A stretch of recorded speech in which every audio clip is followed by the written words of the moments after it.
Welcome, dear listener, to a journey through time. As you settle in for a restful slumber, allow yourself to be transported to a world far different from our own, the fascinating, complex, and often misunderstood era known as the Middle Ages. Before we embark on this adventure, I invite you to pause for a moment and share in the comments where in the world you are listening from and what time of day it is for you. It's a wonder of our modern age that we can connect across vast distances and time zones, all while exploring the past together. And if you find yourself enjoying these calm, historical meanderings, I encourage you to subscribe so that you can drift off to sleep with a bit of boring history whenever the mood strikes. But for now, let us leave the present behind and allow ourselves to slip into a very different time and place. Imagine, if you will, that you are waking up not in your comfortable modern bed, but on a humble straw mattress in a small, dimly lit room with rough-hewn stone walls. The air is cool and heavy with the sense of wood smoke, earth, and perhaps a hint of livestock. The only sound is the soft crackle of a single candle flame, casting dancing shadows on the walls. You might feel a moment of disorientation, a sense that something is not quite right, and indeed, it isn't, for somehow, through some strange twist of fate or dream, you have found yourself transported to medieval times. But fear not, for this is not a nightmare, but an opportunity to experience a different way of life, to walk in the footsteps of peasants and kings, to witness the triumphs and struggles that shape the world we know today. And all from the comfort and safety of your own bed. So take a deep breath, let your body relax into the mattress, and allow your mind to drift back through the centuries, to a time of castles and cathedrals, of chivalry and plague, of great faith and even greater change. Our journey begins in the English countryside, in a small village not unlike countless others that dotted the landscape in the Middle Ages. Here, life revolves around the rhythms of the land, the turning of the seasons, the rising and setting of the sun, the endless cycle of planting and harvest. You find yourself inhabiting the life of a peasant farmer, one of the great mass of humanity who toiled from dawn to dusk to coax a living from the soil. Your day begins before the first light of dawn as you rise from your straw bed to the sound of a rooster's crow, a sound that has echoed across the centuries, unchanged. You dress simply in a rough spun tunic and breeches, perhaps with a woolen cloak to ward off the morning chill. Your first task is to tend to the animals, feeding the chickens that peck around your feet, milking the goat that provides precious sustenance for your family, and perhaps harnessing the great ox that will help you plough the fields. As you go about your morning chores, take a moment to breathe in the sense of this simple, rustic life. The earthy musk of the animals, the sweet sharpness of the hay, the cool dampness of the earth beneath your feet. These are the smells of a life lived close to the land, a life of hard work and simple pleasures. With the animals tended, you return to your small, one-room cottage where your family is beginning to stir. Together, you break your fast on a simple meal of barley porridge and stale bread, washed down with a cup of weak ale. The flavors are plain, but hearty, fuel for the long day of work ahead.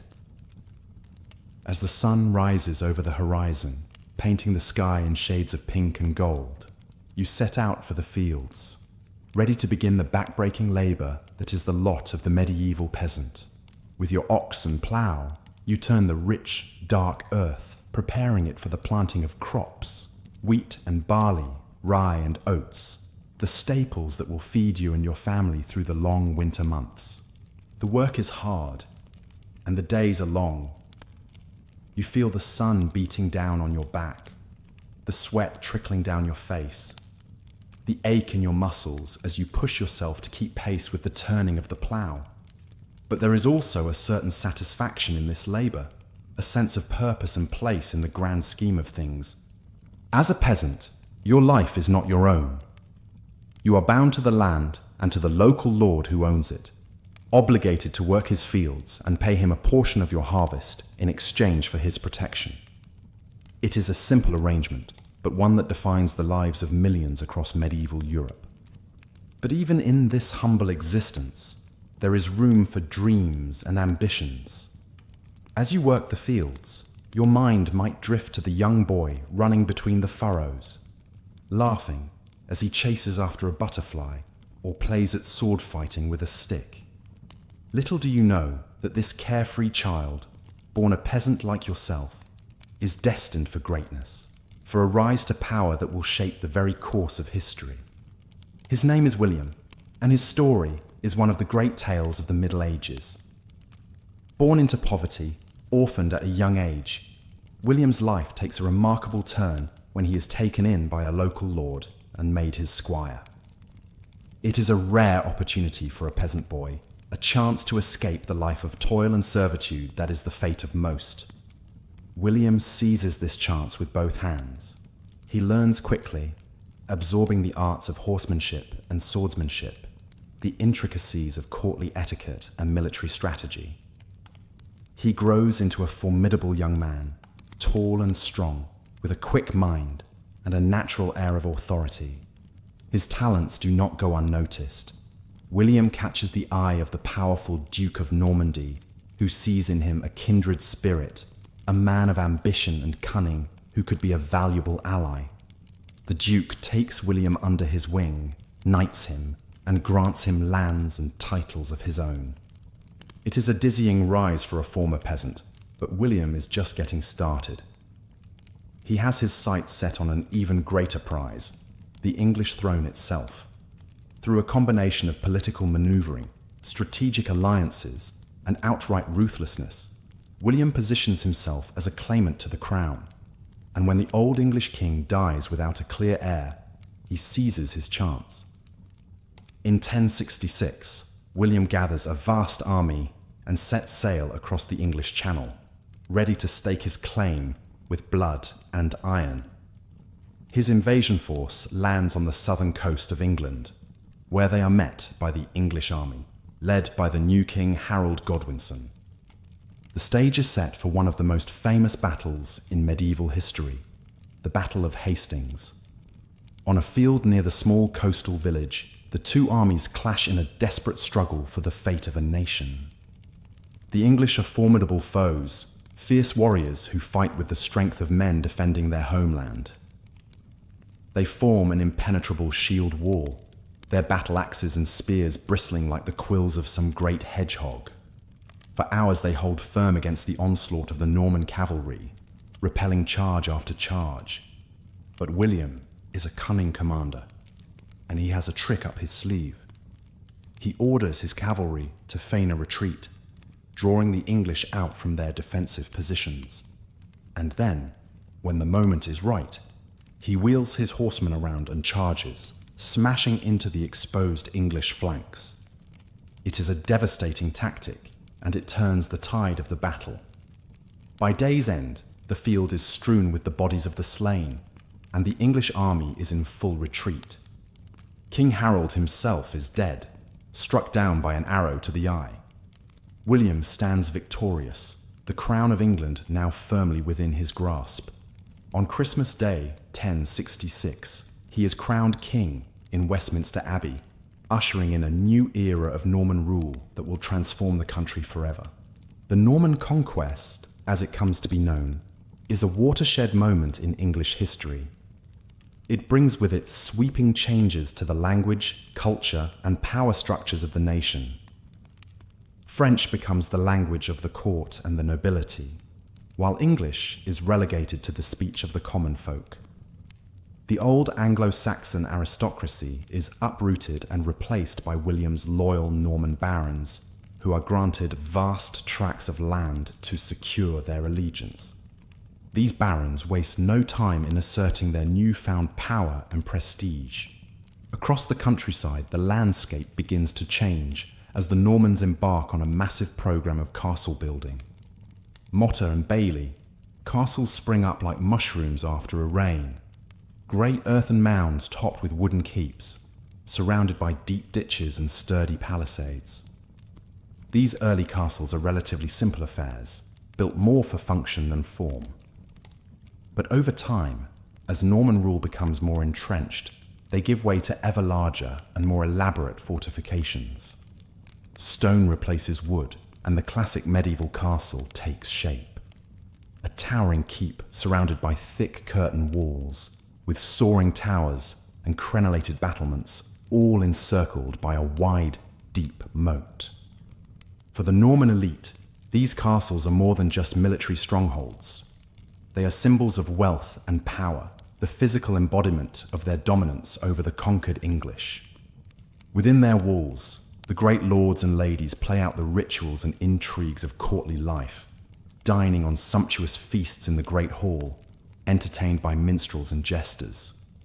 But life in a medieval castle is not all pomp and pleasure.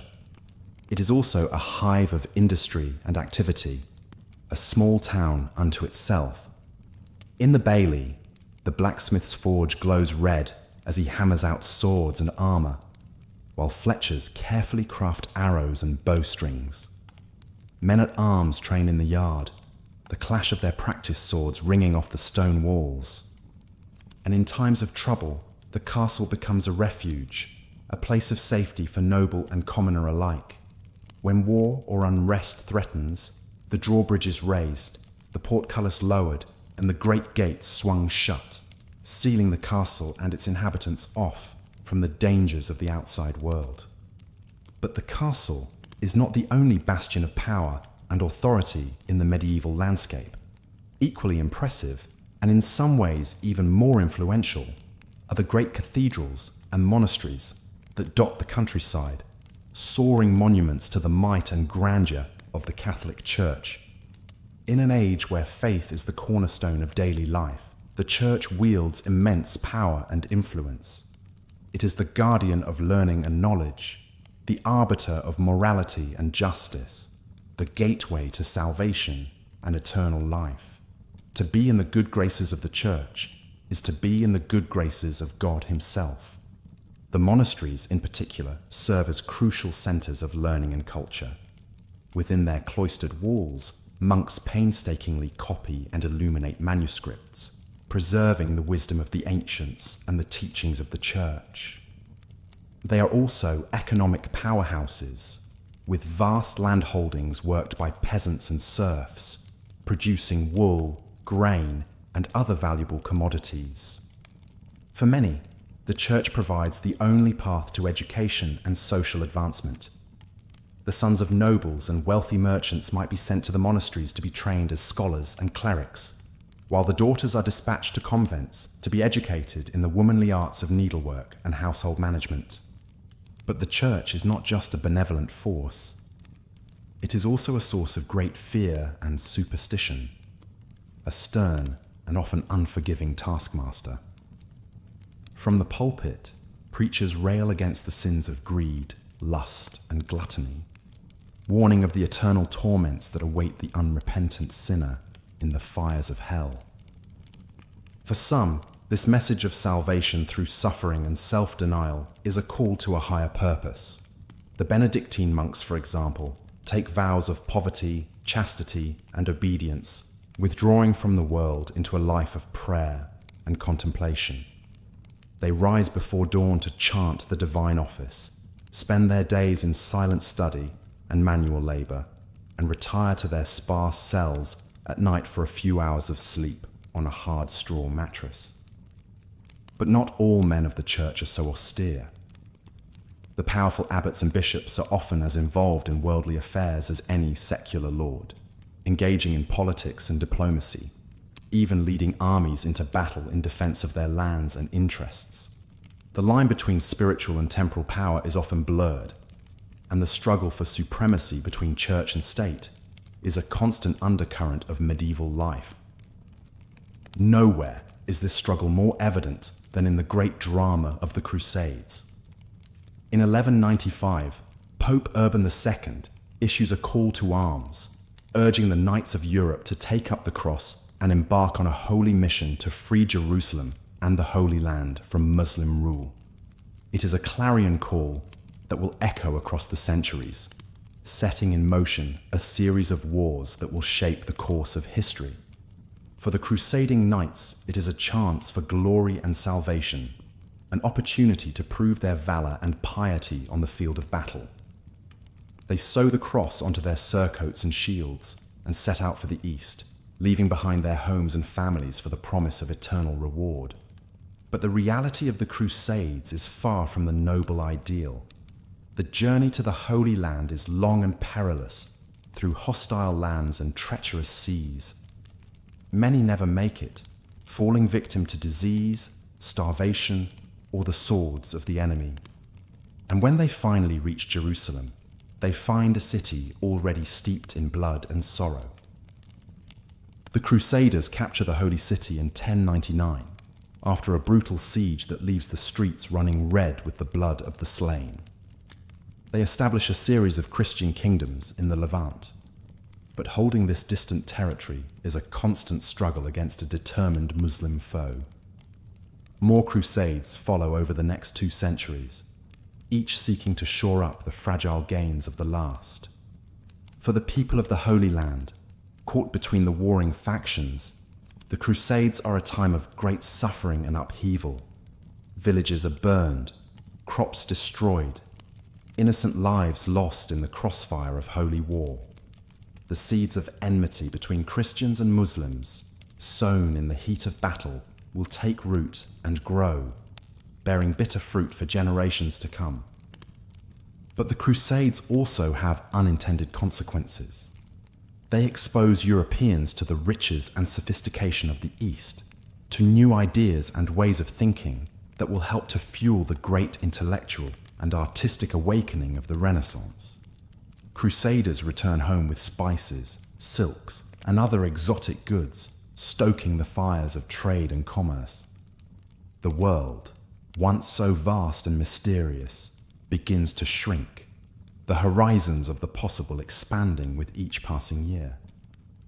But for the common folk of Europe, life remains a daily struggle, a constant battle against hunger, disease, and the vagaries of fate. Even as the great tides of history sweep across the continent, the rhythms of peasant life remain largely unchanged, dictated by the turning of the seasons and the demands of the land. Until, that is, the coming of the Black Death. In the 14th century, a new and terrifying threat emerges from the east, a pestilence that will leave no corner of Europe untouched. It starts as a rumor, whispers of a strange sickness that strikes down young and old alike, leaving entire cities choked with the dead. When the plague arrives in 1347, carried on ships from the Crimea, it spreads like wildfire. The disease is borne by fleas on the backs of rats, and it moves with frightening speed, leaping from port to port, town to town, leaving a trail of devastation in its wake. The symptoms are horrific: fever and chills, vomiting and diarrhea, the telltale swollen black buboes that give the pestilence its name. Most who contract the disease die within days, their bodies piled in the streets to be collected by the dead carts that roll through the towns and villages. Panic and despair grip the populace.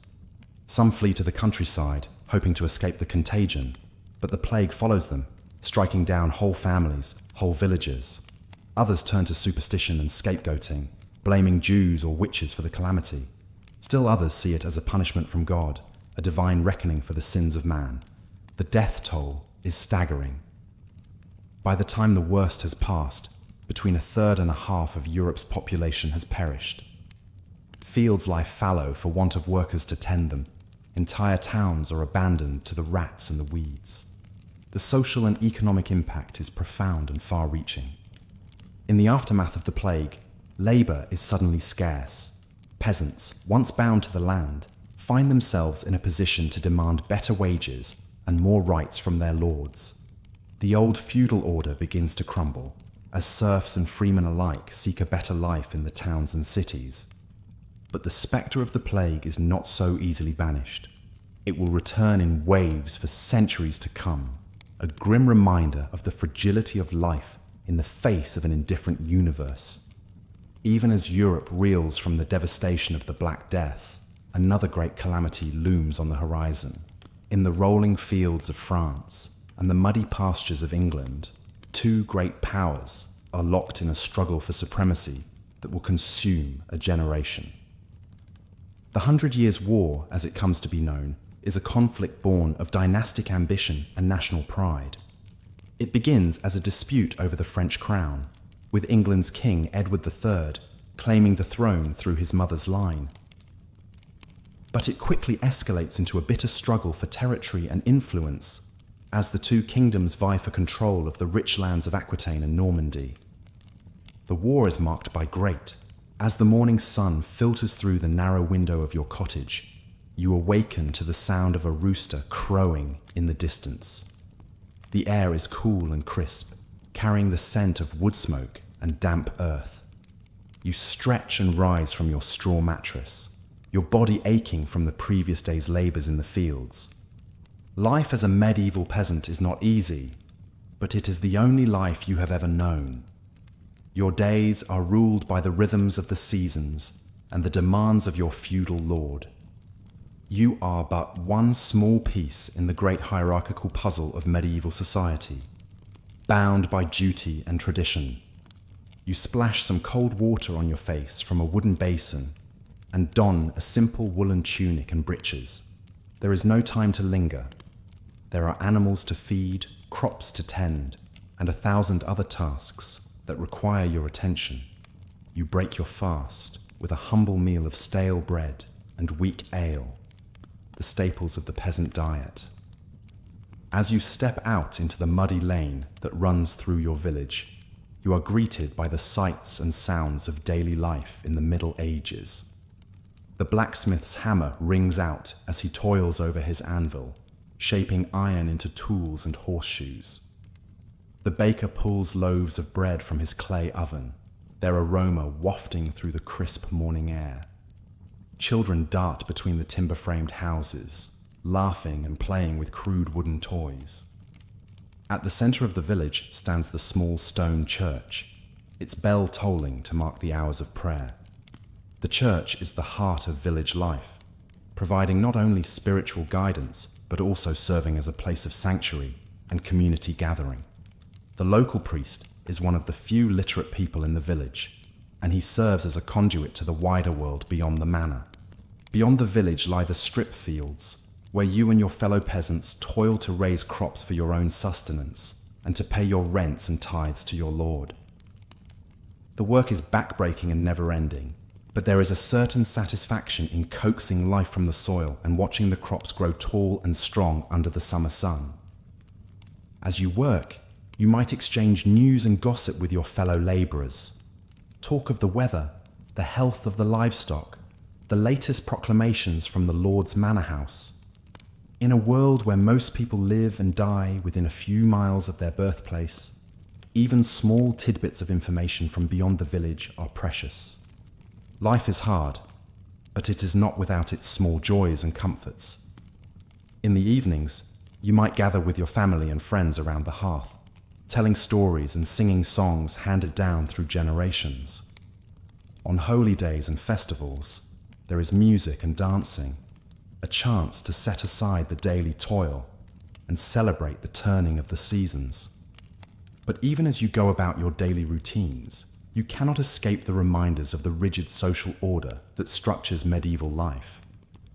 Everywhere there are signs of the power and wealth of the nobility and the church, in the grand manor houses and monasteries that dot the landscape, in the fine clothes and rich foods enjoyed by the elite, in the deference and respect demanded by your social betters. And yet, change is coming to the medieval world, even if it is not yet apparent to those living through it. New ideas and technologies are beginning to circulate, eroding old certainties. The growth of towns and trade is giving rise to a new middle class, one that will challenge the traditional hierarchy. The plague that periodically sweeps through the land, leaving devastation in its wake, also loosens the bonds of feudalism, as labor becomes scarce and peasants gain a measure of bargaining power. But for now, as you toil in the fields and live out your life in the small world of your village, the medieval order remains intact. Your place in it is fixed, your duties and obligations clear. You are a part of a great chain of being, a link between the soil and the heavens, the temporal and the eternal. As the sun begins to set over the fields, you make your way back to your cottage, your body weary, but your heart full. You have lived another day in the medieval world, a world of hardship and struggle, but also of community and tradition.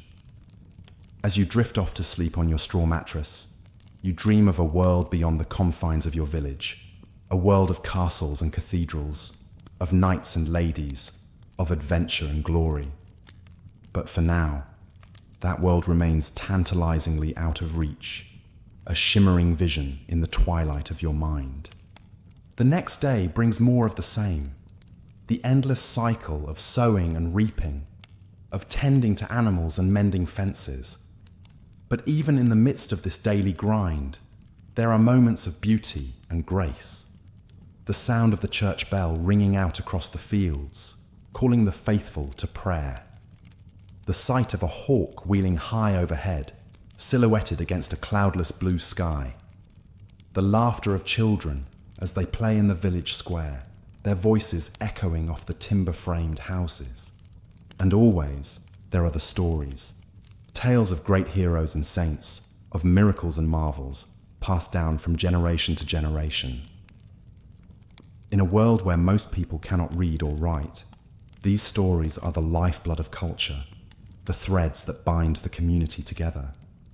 You might hear tales of the great King Arthur and his Knights of the Round Table defending the realm against the forces of evil, or of the saintly King Edward the Confessor, who could cure scrofula with his touch, of the brave knights who ventured to the Holy Land on crusade, seeking to reclaim Jerusalem for Christendom. These stories offer a glimpse of a wider world beyond the confines of the village, a world of high adventure and noble deeds. They inspire and uplift, reminding you that even the lowliest peasant can aspire to greatness through faith and valor. But the stories also serve another purpose, to reinforce the social order and the values that underpin it. The tales of chivalrous knights and virtuous ladies, of wise kings and holy saints, all serve to buttress the hierarchy of medieval society, to make it seem natural and ordained by God. And so you listen to these stories, absorbing their lessons and their morals, even as you go about your daily tasks. They become part of the fabric of your life, shaping your understanding of the world and your place within it. As the days turn into weeks and the weeks into months, the rhythms of medieval life continue their eternal cycle. The seasons change, from the soft greens of spring to the rich golds of autumn. Babies are born and old folks die, the great wheel of life turning on.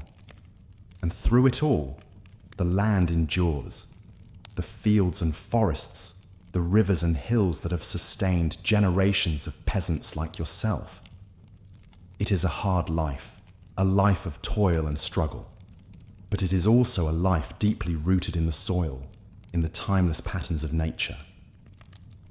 In moments of quiet reflection, you might ponder the mysteries of the world, the great questions that have puzzled humanity since the dawn of time. What is the purpose of life? What lies beyond the veil of death? How can one live a good and righteous life in a world so full of suffering and injustice?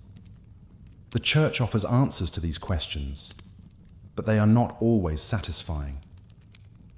The priests speak of the need for faith and obedience, for acceptance of one's lot in life.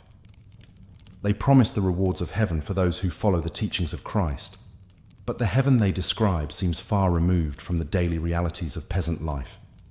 And yet, there is something comforting in the rituals and rhythms of the Church.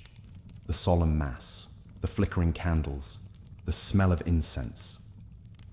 In a world that can often seem harsh and unpredictable, the Church provides a measure of stability and continuity, a link to a higher power and a greater purpose. And so you continue on day by day, season by season, living out your life in the shadow of the great medieval order. You marry and have children of your own, passing on the skills and knowledge of your ancestors. You weather the storms of life, the failed harvests, and the outbreaks of disease, the petty cruelties of your feudal overlords. Through it all, you hold fast to the values that have sustained your people for generations, the values of hard work and perseverance, of loyalty and community, of faith and fortitude. These are the values that have enabled peasants like yourself to endure through centuries of hardship, to carve out a life from the stubborn soil of medieval Europe. And as you lay on your deathbed, surrounded by your children and grandchildren, you can look back on a life well lived, a life of humble service and quiet dignity. You may not have achieved great fame or fortune, but you have played your part in the great tapestry of medieval life, adding your own small thread to the vast and intricate weave. As you close your eyes for the final time, you can take comfort in the knowledge that the world will go on without you, that the fields will still be ploughed and the prayers still said, that the stories will still be told and the songs still sung.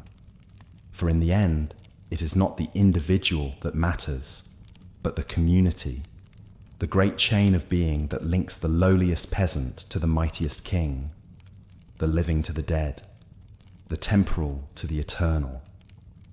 And so you slip away, your soul winging its way to the great beyond, leaving behind the cares and sorrows of the mortal world. You have lived and loved, struggled and overcome, and now you can rest in the peace of the ages, secure in the knowledge that your life, however humble, has been a part of something greater, a small but vital thread in the vast tapestry of human history. As the years turn into decades and the decades into centuries, the medieval world that you knew slowly fades away, giving way to new eras and new ways of thinking. But the legacy of that world lives on, in the stones of the great cathedrals and castles, in the words of the poets and philosophers, in the values and traditions that continue to shape our world today. And through it all, the land endures, the fields and forests, the rivers and hills that have witnessed the rise and fall of countless generations. It is a reminder of the fleeting nature of human life, of the great cycles of birth and death, growth and decay that govern the natural world. But it is also a reminder of the enduring power of the human spirit, of the ability of ordinary people to face the challenges of their time with courage and grace, to find meaning and purpose in even the most difficult of circumstances.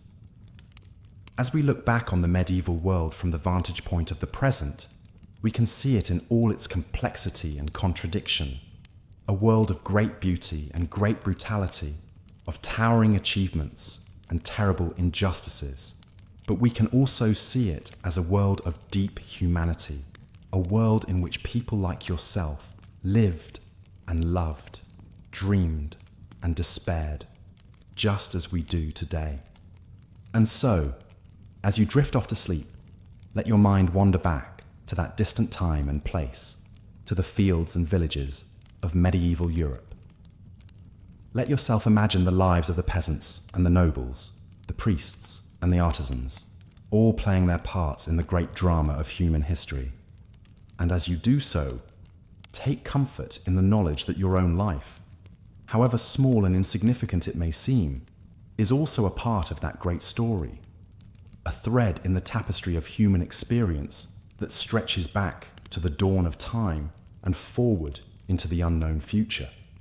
For in the end, that is the great lesson of the medieval world, that each of us, no matter our station or circumstances, has a role to play in the unfolding of history, that each of us is called to live our lives with purpose and meaning, to strive for something greater than ourselves.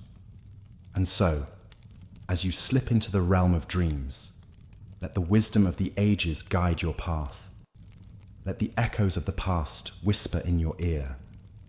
And know that, even in the darkest of times, there is always hope, always the possibility of a brighter tomorrow. Good night, dear listener, and may your dreams be filled with the wonders of the medieval world, with the courage and resilience of the human spirit that has endured through the centuries. May you wake refreshed and renewed, ready to face the challenges of your own time, with the same grace and fortitude as those who came before you. And may you always remember that, no matter how small and insignificant you may feel, you are a part of something greater, a link in the great chain of being that connects us all, across the ages and across the world. Sleep well, and may the blessings of the medieval world be with you always. The story of the rise of King William is a testament to the fluid nature of social mobility in the medieval era, even amidst the rigid hierarchy of the feudal system. Born a peasant, William's life took a dramatic turn when he came under the tutelage of a local lord who recognized his potential and brought him into his household as a squire. Under the lord's guidance, William learned the arts of war and statecraft, honing his skills in horsemanship, swordsmanship, and leadership. His natural abilities and quick wit caught the eye of the powerful Duke of Normandy, who eventually took William into his own service and knighted him. William's rise through the ranks of the Norman aristocracy was meteoric. He quickly became one of the Duke's most trusted advisors, displaying a keen political acumen and a ruthless determination to succeed. When the old Duke died without a clear heir, William saw his chance to seize power. Through a combination of diplomacy, bribery, and sheer force of will, William outmaneuvered his rivals and secured the support of key Norman nobles. He was crowned Duke of Normandy in 1035, at the age of just 20. But William's ambitions did not stop there. He had long believed that he had a claim to the English throne through his distant relation to the childless King Edward the Confessor. When Edward died in 1066, William saw his opportunity to make that claim a reality. Gathering a massive army and fleet, William launched a daring invasion of England, landing on the south coast and marching towards London. His path was blocked by the English king Harold Godwinson, who had himself only recently taken the throne. The two armies met at the Battle of Hastings, a pivotal moment in English history. The battle was long and bloody, with the English fighting bravely but ultimately falling to the superior Norman cavalry and archers. King Harold was killed, reputedly by an arrow through the eye, and the English resistance crumbled. William's victory at Hastings marked the beginning of a new era in English history. He was crowned King of England in Westminster Abbey on Christmas Day, 1066, taking the name William the Conqueror. As king, William set about consolidating his power and reshaping English society in the Norman mold. He distributed lands and titles to his loyal Norman followers, displacing the old Anglo-Saxon aristocracy. He commissioned a great survey of the kingdom, known as the Domesday Book, to assess its wealth and resources. And he began a massive program of castle building to secure his rule and subdue any potential resistance. But William's reign was not without its challenges. He faced repeated uprisings from disaffected English nobles, as well as incursions from the Scots and the Welsh. He struggled to balance the competing demands of his Norman and English subjects, and to integrate the two cultures into a cohesive whole. Through it all, however, William remained a formidable and effective ruler, known for his military prowess, his political cunning, and his fierce determination. He left a lasting legacy on English history, transforming the country's language, laws, and institutions, and setting the stage for centuries of Norman rule. The story of William the Conqueror is a reminder of the complex interplay of individual agency and historical forces that shaped the medieval world. It is a tale of ambition and conquest, of the rise of a lowly peasant to the heights of power and influence. But it is also a tale of the great tides of history, of the clash of cultures and the forging of new identities, of the enduring impact that one life can have on the course of human events. And so, as you drift off to sleep, Let your mind linger on the image of William, the peasant turned king, riding at the head of his Norman host, his banner flying high above the fields of England. Let his story be a reminder of the potential for greatness that lies within each of us, no matter our humble beginnings, and of the power of the human will to shape the world around us. Good night, and may the spirit of William the Conqueror guide your dreams and inspire you to seize your own destiny with the same courage and determination that he showed on the battlefields of medieval Europe. May you wake with a renewed sense of purpose and possibility, ready to make your own mark on the great tapestry of human history. Sleep well, and may the blessings of the medieval world be with you always. The Renaissance is dawning as you lay your weary head down to sleep. The medieval world is beginning to stir with new ideas, new possibilities, but for most, daily life remains a familiar routine of toil and simple pleasures. You're a craftsman in a bustling town, rising with the sun to begin your work. The streets are already alive with activity as you make your way to your workshop. Bakers pull steaming loaves from their ovens, the aroma of fresh bread mingling with the stench of the open sewers. Hawkers cry their wares, fresh fish, ripe cheeses, newly dyed cloth in vibrant hues. In your workshop you set to your task, skillfully carving wood or shaping metal. Perhaps you're a carpenter, crafting sturdy furniture and the beams for the new houses springing up as the town grows. Or maybe a blacksmith, your forge breathing heat as you hammer out tools, horseshoes, and the occasional sword or breastplate for the local lord's men-at-arms. Your craft is your livelihood and your pride. You learned it from your father, as he did from his, skills passed down through generations. Your pieces are sought after in the town market and beyond. Merchants carry them to far-off cities and even abroad. A fine table you made graces the hall of the local manor. As you work, the town life swirls around you. The ringing of church bells marks the hours of prayer. A procession of monks passes by, chanting in Latin. In the town square, a jester entertains a crowd with bawdy jokes and sleight of hand, his motley costume a splash of colour against the half-timbered houses. Occasionally, excitement ripples through the town. A travelling merchant arrives, his wagons laden with exotic spices, gleaming silks, strange mechanical devices. He brings news, too, of wars in foreign lands, of the latest fashions in the royal court, of a new kind of learning stirring in the universities. Some of these new ideas trickle down to your workshop. A learned client requests a classical motif carved into his bookcase. A painter friend experiments with the rules of perspective, creating astonishingly lifelike scenes. A well-travelled merchant describes the water-driven machines he saw in the Arab lands, sparking your imagination. But for the most part, your concerns are more immediate. Will you finish the big order in time for the fair? Will your son prove as adept at the craft as you hope? Will the coin you earn be enough to put meat on the table and wood in the fire? The rhythms of your days are guided by the demands of your trade and the needs of your family. In the evenings, you gather in the town tavern, trading stories and news with your fellow craftsmen over a mug of ale. The concerns of kings and popes seem far away, though you dutifully pray for their souls and pay your tithes. Your world is here, in the town you've known all your life, in the work of your hands and the faces of your loved ones. As night falls, you make your way home, the streets quieting as shutters are drawn and candles snuffed.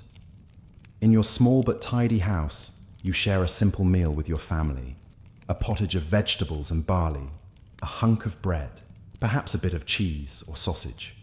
You give thanks for the day's blessings, for the skill of your hands and the love of your kin. Later, in the darkness of your bedchamber, you reflect on the day and the days to come. Your life is not an easy one. There are always challenges, always uncertainties.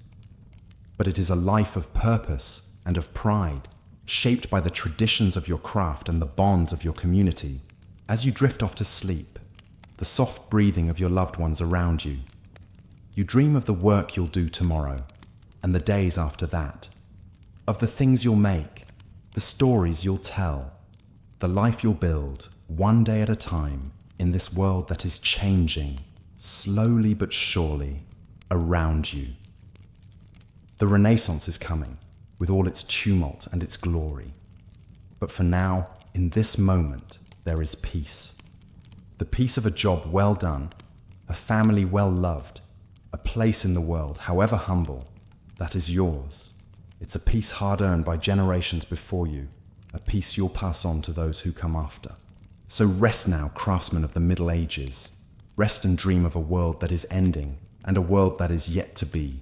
The dawn will come, as it always does, and with it, another day to make your mark, however small, on the pages of history. Sleep, as your ancestors slept, and your descendants will sleep, under the same stars, dreaming the same dreams. The eternal human dream of a life lived with meaning, with skill, with love. The dream that carries us through the ages, from the distant past to the unknown future. The dream that connects us all, in the end, no matter the time or the place. The dream of home, of purpose, of peace. Good night, dear craftsmen. Good night and sweet dreams, as the medieval world slips softly into the Renaissance, and the cycle of history turns on, inexorably, through the long, quiet night. And so we leave you, drifting gently into the waiting arms of sleep, as the soft sounds of the medieval town fade into the distance. The murmur of the crowd, the clang of the blacksmith's hammer, the call of the crier, all melt away into the hush of night. In their place, the timeless lullaby of history whispers through the darkness. The soft footfalls of the generations who came before, the gentle breathing of those yet to come, all joined in the endless dance of time, rising and falling like the tides, like the phases of the moon. And through it all, the human spirit endures, constant as the northern star, the spirit of creativity, of community, of hope, the spirit that built the cathedrals and the castles, that illuminated the manuscripts and the stained glass, the spirit that dreamt of a better world, even in the darkest of times. That spirit lives on in you, dear listener, as you slip into the realm of dreams. It connects you to the craftsman in his workshop, to the monk in his scriptorium, to the peasant in his field, to all those who came before and all those who will follow. So let that connection comfort you as you drift off into the peaceful oblivion of sleep. Let it remind you that you are part of something greater, something enduring, that your story, however small it may seem, is woven into the grand tapestry of human history. And let it give you strength to face the challenges of your own time, your own life, the strength to build, to create, to dream, to leave your own mark on the world, however humble, however fleeting.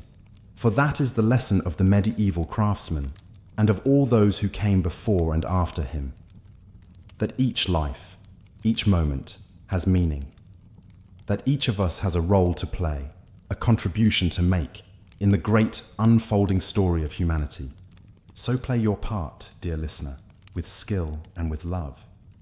Build your own cathedrals, whether of stone or of spirit. Illuminate your own manuscripts with the light of your unique vision. And when the night comes, as it must for all of us, rest easy in the knowledge that you have lived and loved and left your mark, that you have been a part of the human story in all its sorrow and all its glory. Good night, dear time traveler.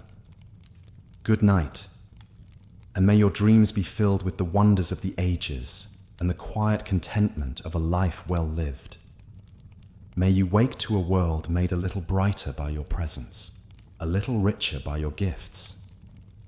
And may the echoes of the medieval craftsman's workshop and of all the workshops and all the workers of history resound softly in your sleeping ears. a gentle reminder of the endless cycle of creation and rest, of labor and peace that marks the turning of the great wheel of time. Sleep now and dream.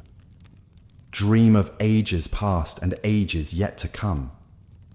Dream of the infinite possibilities of the human spirit and of your own precious place in the vast, unfolding tapestry of history. Good night and sweet dreams until the dawn comes round again and the great work of living begins anew.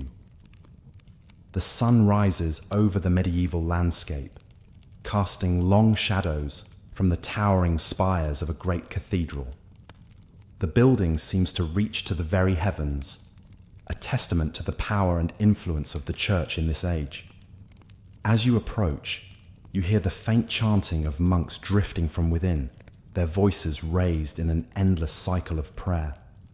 You step inside, and the bustle of the outside world fades away, replaced by an ethereal stillness.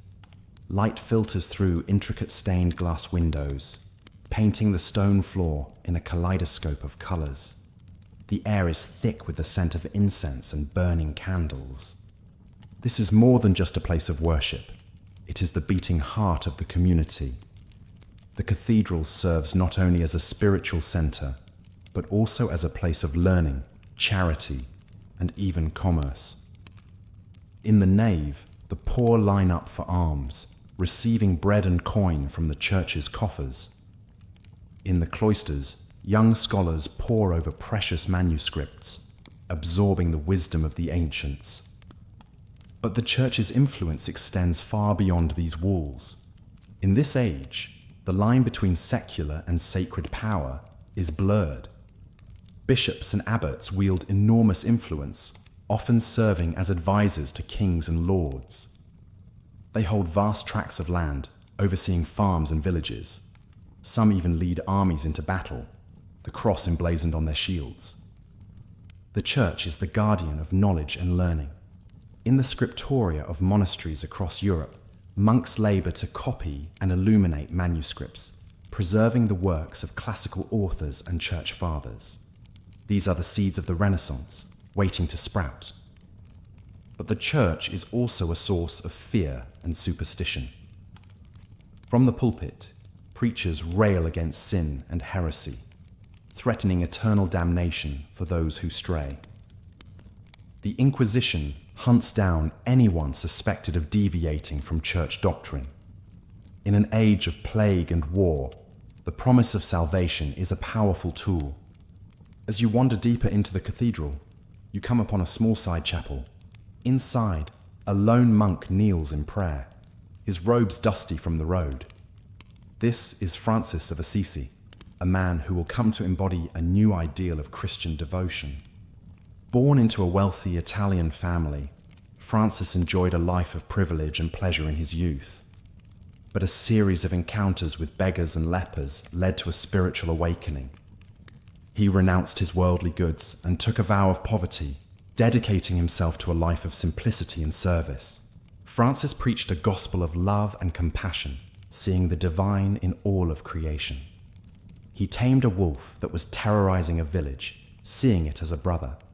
He composed hymns to the sun and moon, praising them as God's handiwork. His example inspired thousands to follow him, forming a new religious order, the Franciscans. They wandered the countryside, preaching to the poor and tending to the sick. They embodied a new model of spirituality, one based on humility, charity, and a direct connection to God. Francis's legacy would endure long after his death. His simple piety and love of nature would influence figures as diverse as Dante and Gandhi. In a time of religious schism and corruption, he offered a path back to the original message of Christianity. As you watch Francis pray, lost in silent contemplation, you feel a sense of peace wash over you. In a world of constant struggle and upheaval, his message of compassion and humility feels like a beacon of hope. But the tranquility of the moment is shattered by a sudden commotion outside. Shouts and the clatter of hooves fill the air. You rush to the cathedral door to see a breathless messenger stumble in, his face ashen. "The king is dead!" he cries, "Long live the king!" The old monarch has passed, and a new one must take his place. In the coming days, lords and bishops will gather to pay homage and swear fealty. But in the shadows, others plot and scheme, seeing opportunity in the transition of power. The great wheel of medieval life turns on birth and death, war and peace, following the eternal rhythms of the seasons. As you step back out into the sunlight, you feel the weight of centuries pressing down upon you, the countless lives that have come before, each leaving their mark on the tapestry of history. The road stretches out before you, winding through fields and forests, towards castles and keeps, villages and towns. There are more stories waiting to be told, more faces to meet, merchants and minstrels, knights and knaves, all playing their part in the grand drama of the Middle Ages. But for now, you feel the pull of sleep, the dream of the past fading into the soft warmth of your bed, the sounds of the medieval world, the tolling of church bells, the clang of the blacksmith's hammer, the laughter of children at play, all merge and melt into a soothing ambient hum. As you drift off, the faces of history swirl through your mind. William the Conqueror on his warhorse, Francis of Assisi surrounded by birds, Joan of Arc in her shining armor. They are all part of the rich tapestry of the human story, the never-ending quest for meaning and connection in an uncertain world. And while their world may be long gone, lost to the mists of time, their stories endure, whispering to us across the centuries. In our dreams, we walk beside them, sharing in their triumphs and their struggles, their joys and their sorrows. So let us dream together, you and I, wandering the winding paths of the medieval world. Let us listen to the voices of the past and find in them echoes of our own hopes and fears. And let us wake in the morning with a new appreciation for the long and winding road that has led us to where we are today. Good night, dear dreamer. May your slumber be filled with visions of castles and cathedrals, of brave knights and wise kings. May you find in the stories of the past a compass for navigating the present. And may you always remember that you too are part of the great story of humanity, a story that is still being written, page by page, day by day. The medieval world fades away now, like a tapestry gently folded and put away. But it will be waiting for you whenever you wish to return in the realm of dreams and imagination. So sleep now, and dream of days gone by, of a world that was both simpler and more complex, more brutal and more beautiful. Sleep, and let the lullaby of history carry you to a place of rest and peace. Good night. You blink awake in a strange, dimly lit place. As your eyes adjust, you realize you are no longer in your bedroom, but somewhere very different. A flickering candle illuminates roughly hewn stone walls. You're lying on a straw-filled mattress. The air smells of wood smoke, animals, and earth. Somehow, you have woken up in medieval times. Relax back into the straw mattress as we embark on a calming journey through this bygone era, walking in the footsteps of kings, peasants, merchants, and monks. Let the rich tapestry of medieval life gently unfold as you drift off to a deep slumber. You have awoken as a peasant farmer in a small English village. It's just before dawn and the rooster crows, same as it has for hundreds of years. You rise from your modest straw bed and pull on a simply spun tunic and breeches. The first order of the day is tending to the animals, feeding the chickens, goats, and enormous ox you use to pull the plough. The smells of hay, manure, and earth fill the air. You then join your family for a simple breakfast of barley porridge and stale bread in your small one-room cottage. The flavors are plain but hearty. As the sun rises, you head out to the fields to begin a long day of back-breaking labor, plowing, planting, and harvesting crops of wheat, barley, and rye. The work is arduous. but there is a certain peace in the rhythm of the seasons. Your life is modest, but you take pride in working the land for the local lord in exchange for protection. Little do you know, one young peasant boy running through these same fields will rise to become one of the most transformative kings in English history. That young boy's name is William. Born a peasant, through a remarkable turn of events, he finds himself in the care of a local lord who takes him on as a squire. William takes to his new role with vigour, learning the arts of horsemanship, swordsmanship, and leadership. He catches the eye of the powerful Duke of Normandy, who eventually knights him. Through his wits, bravery, and a good deal of ruthlessness, William works his way into the Duke's inner circle. When the old Duke dies, William outmaneuvers other claimants to seize control of Normandy. But William has his eye on an even greater prize, the English throne, which he believes is his birthright. In 1066, he launches a daring invasion, leading to one of the most famous battles in medieval history. Tens of thousands of soldiers clash on a field near the small coastal village of Hastings. The Anglo-Saxons, wielding battle axes and forming an impenetrable shield wall, face off against the mounted Norman knights in a bloody day-long battle.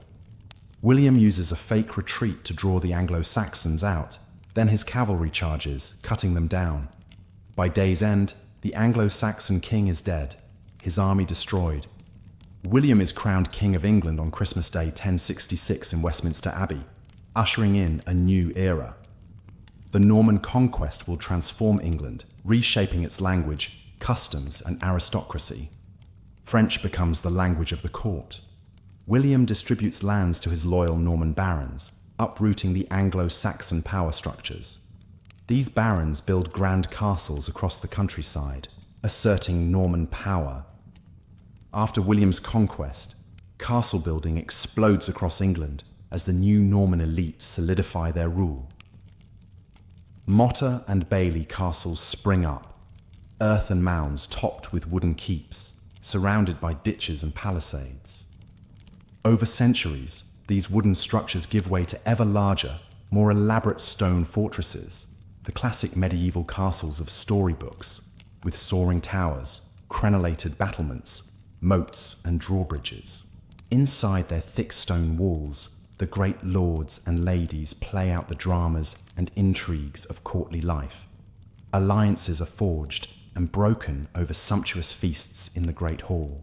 Minstrels and jesters entertain, while the lords plot wars and jockey for royal favour. Down in the bailey, a blacksmith hammers out swords and armour. Fletchers make arrows, and men-at-arms train for battle, the sounds of clashing steel echoing off the walls.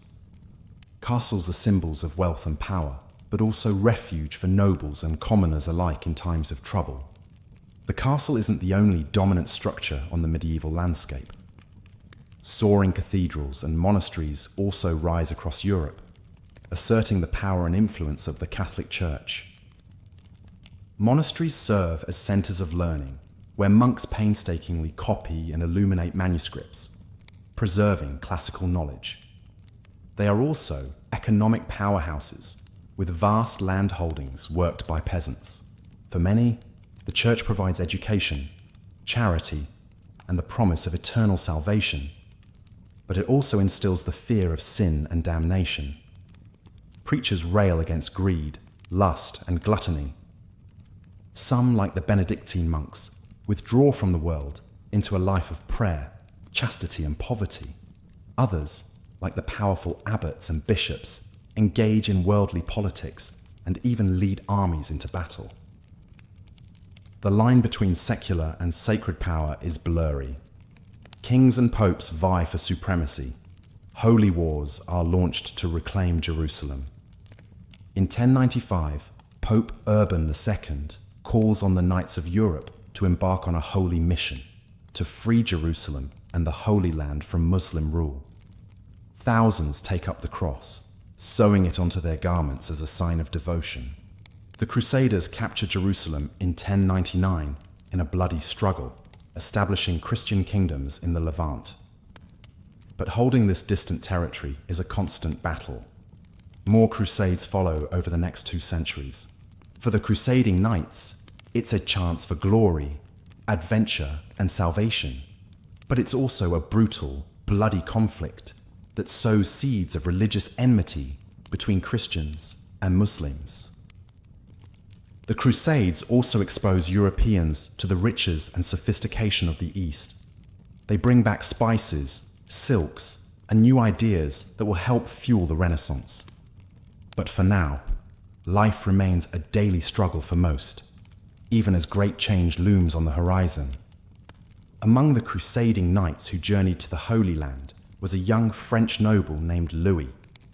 Born into a family of minor nobility, Louis was always a deeply pious child.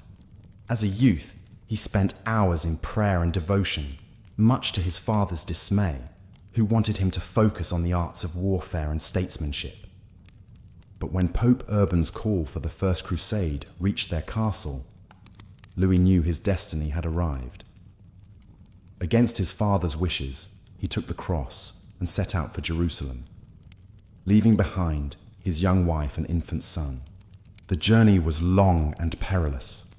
Louis saw many of his fellow knights succumb to disease, starvation, and the swords of the Seljuk Turks.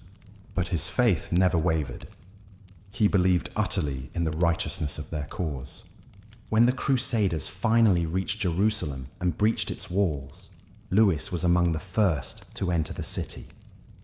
The slaughter that followed was terrible, with the Crusaders killing thousands of Muslim and Jewish inhabitants. Louis himself took no part in the bloodshed, instead falling to his knees in prayer at the Church of the Holy Sepulchre. With Jerusalem secured, Louis resolved to stay and defend the newly established Kingdom of Jerusalem. He sent word to his wife to join him, which she did, making the long journey with their young son and a retinue of servants. For several years, Louis and his family lived in Jerusalem, with Louis serving as a knight in the service of King Baldwin I. He fought in several battles against the surrounding Muslim states, always distinguishing himself with his bravery and skill at arms. But the life of a crusader was a hard one, filled with constant warfare and the ever-present spectre of death. Louis saw many of his comrades fall in battle or succumb to the harsh conditions. His own wife fell ill and died, leaving him to care for their son alone. As the years wore on, Louis began to question the very nature of the Crusades. He had come to the Holy Land to defend Christianity, but the constant violence and bloodshed seemed antithetical to the teachings of Christ. He saw the way the Crusaders treated the local Muslim and Jewish populations, and it troubled his conscience. In 1120, after nearly 2 decades in the Holy Land, Louis made the difficult decision to return to France. He left his son, now a young man, to continue serving in the Crusader states and began the long journey home. The France that Louis returned to was much changed from the one he had left. In his absence, his father and elder brothers had died, leaving Louis as the unexpected heir to the family lands. He found his domain impoverished and in disarray, with rival nobles encroaching on his territory. But Louis had learned much during his time in the East. He applied the skills of leadership and diplomacy he had honed as a Crusader knight to governing his lands. Slowly but surely, he began to restore order and prosperity. He also brought back with him a newfound appreciation for learning and culture. In the Holy Land, he had encountered the rich traditions of Muslim and Byzantine scholarship, and he was determined to bring some of that knowledge back to France. He invited scholars and artisans to his court, establishing a library and a school. He commissioned translations of Arabic and Greek texts into Latin, helping to spur the intellectual revival that would lead to the Renaissance. Louis also worked to improve the lot of the peasants who worked his lands. Having seen firsthand the suffering and privation that was so common in the medieval world, he tried to be a just and compassionate lord. He reduced taxes, improved infrastructure, and established a system of courts to settle disputes fairly. As he grew older, Louis increasingly turned his thoughts to matters of the spirit. The violence and brutality he had witnessed during the Crusades weighed heavily on his mind. He came to believe that true Christian devotion was to be found not in warfare and conquest, but in peace, charity, and the cultivation of knowledge. In his later years, Lewis retired to a monastery where he spent his days in prayer and contemplation. He died there in 1148, at the age of 68, surrounded by the monks he had come to consider his brothers. Lewis's legacy was a complex one. He had been a brave and skilled knight, an able administrator, and a patron of learning, but he had also participated in one of the most brutal and misguided enterprises in medieval history. In the end, perhaps his greatest contribution was the example he set in his later years, that of a man who had seen the worst of what the world had to offer and had chosen to respond with compassion, wisdom, and a commitment to peace. As you drift off to sleep, let your mind linger on the figure of Louis, a man who journeyed from the fields of France to the walls of Jerusalem and back again, and whose life was a testament to the enduring human struggle to find meaning and goodness in a turbulent world. But the medieval world was one of constant change and upheaval, where even the mightiest could be brought low by the turning of fortune's wheel. And as the 12th century gave way to the 13th, a new power was rising in the East that would once again set the stage for conflict and transformation. In the early 13th century, a young man named Temujin was rising to power on the steppes of Central Asia. Born into a clan of nomadic Mongol herders, Temujin's early life was marked by hardship and struggle. His father was murdered when Temujin was still a boy, and his family was abandoned by their clan to die on the harsh steppe. But Temujin survived, and through a combination of strategic alliances, military prowess, and sheer ruthlessness, he began to unite the disparate Mongol tribes under his rule. In 1206, at a gathering of Mongol chiefs, Temujin was proclaimed Genghis Khan, universal ruler of the Mongol peoples. Under Genghis Khan's leadership, the Mongols embarked on a series of conquests that would create the largest contiguous empire in world history. With their unparalleled skills in horsemanship and archery, their ability to travel vast distances quickly, and their brutal tactics of siege and psychological warfare, the Mongols proved unstoppable. They swept through Central Asia, conquering the Turkic states and the Persian Empire. They invaded China, capturing Beijing in 1215 and establishing the Yuan dynasty. They pushed into Russia and Eastern Europe, their cavalry reaching the banks of the Danube. To the people of medieval Europe, the Mongols were a terrifying and alien force, seeming to appear out of nowhere to wreak destruction and slaughter. Tales of their brutality spread far and wide, of pyramids built from the skulls of the vanquished, of whole cities put to the sword, of prisoners used as human shields in battle. But the Mongols were also known for their religious tolerance, their efficient system of governance, and their promotion of trade and cultural exchange along the Silk Road. Under Mongol rule, the Silk Road became a conduit not just for goods, but for ideas, technologies, and artistic styles, linking Europe and Asia more closely than ever before. As Genghis Khan's empire expanded, it began to strain under its own size and diversity. After his death in 1227, the empire was divided among his sons and grandsons, who continued to expand Mongol rule, but also fought amongst themselves for power.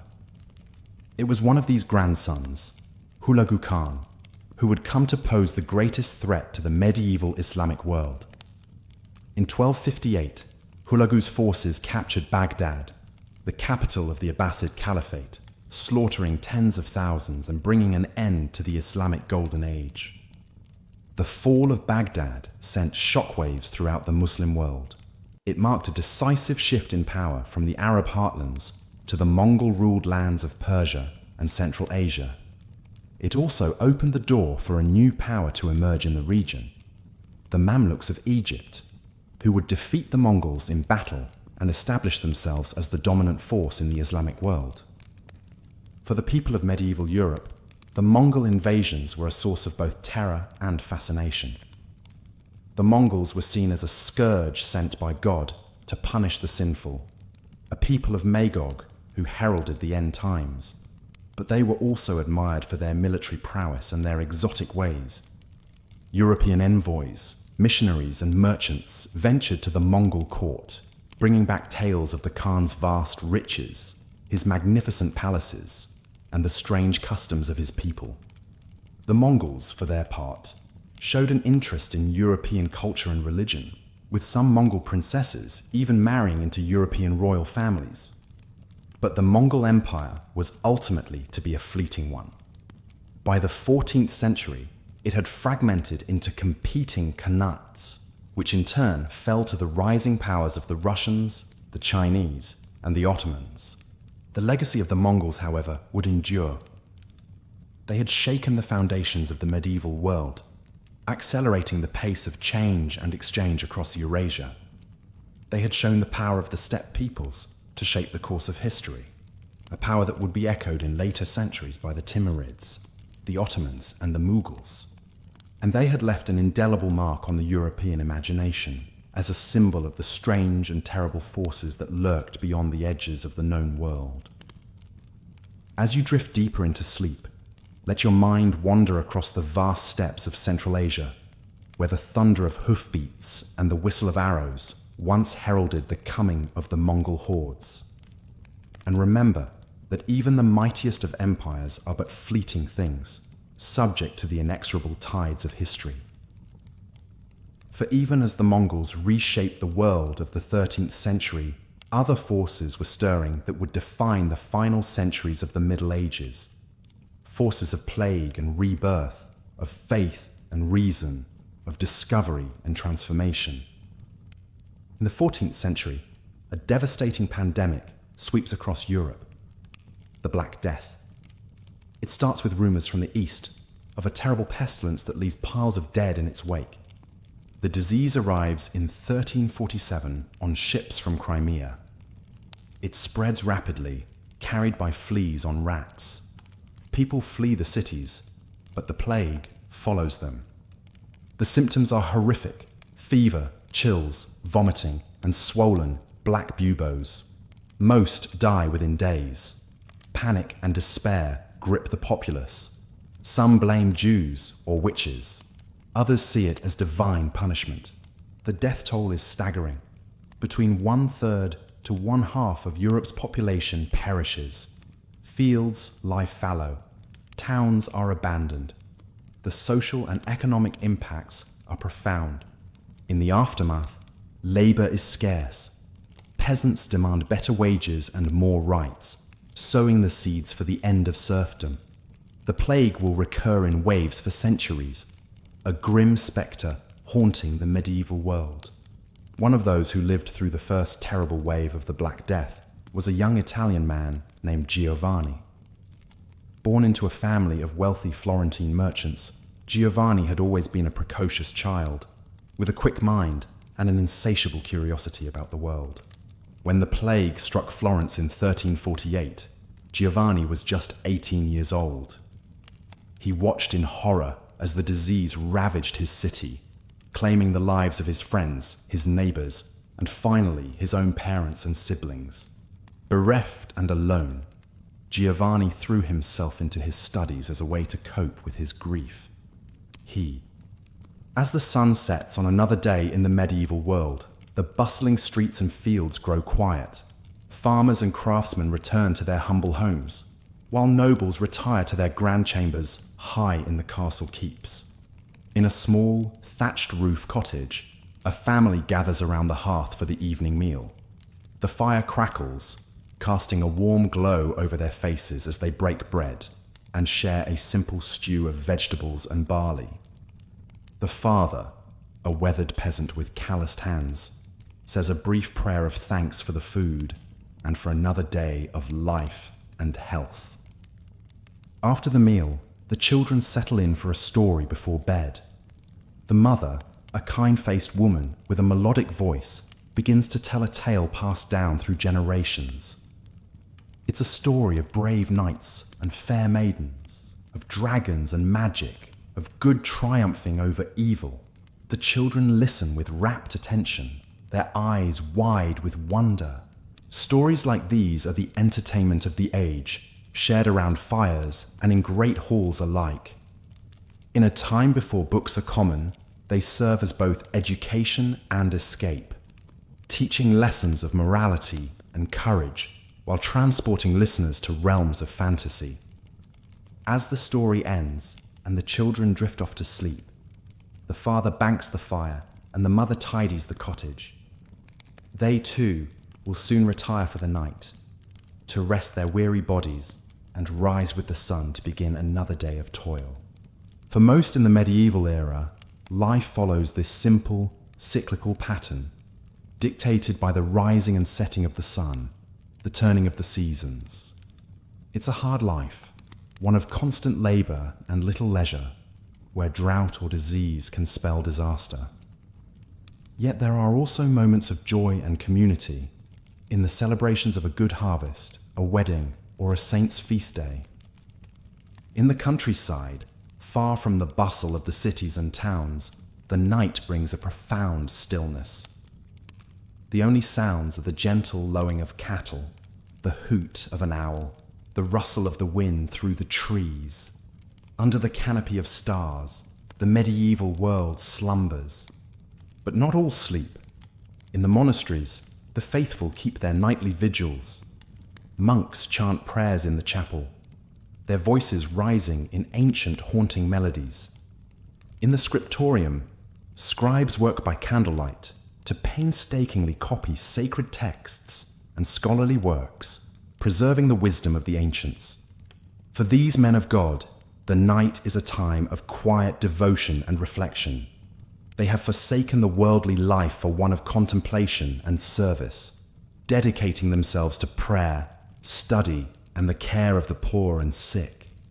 In their gardens, they grow medicinal herbs and tend to the ailing.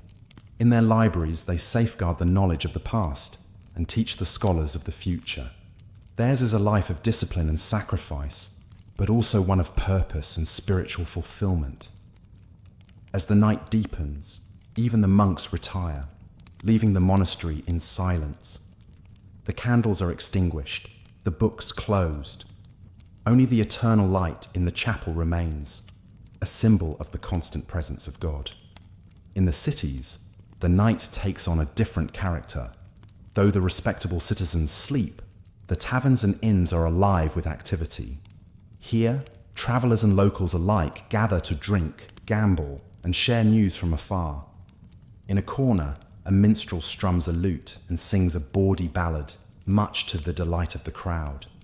A group of merchants discuss the latest wares and prices, striking deals over cups of ale.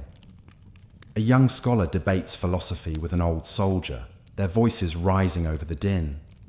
These are the places where social boundaries blur, where a peasant may rub shoulders with a nobleman, where a foreigner may find a welcome.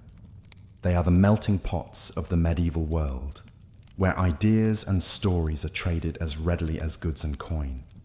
But even these lively spaces eventually quiet as the night wears on. The minstrel packs up his lute, the merchants shake hands on their agreements, the scholar and soldier drain their cups and bid farewell. One by one, the patrons stumble out into the night, making their way home by the light of the moon. In the castle, the lord and lady sleep in their opulent bedchamber, attended by servants. For them, comfort and security are a given, their power and wealth ensuring a life far removed from the struggles of the common folk. But even they are not immune to the darker aspects of medieval life. Political intrigue, war, and disease respect no rank. A noble life can be snuffed out as quickly as a peasant's, by a blade in the dark, a festering wound, or a sweeping plague. And so, as the castle sleeps, guards pace the battlements, ever watchful for signs of threat. In the stables, a squire sleeps among the horses, ready to rouse at a moment's notice. Even in repose, the machinery of power and protection never fully rests.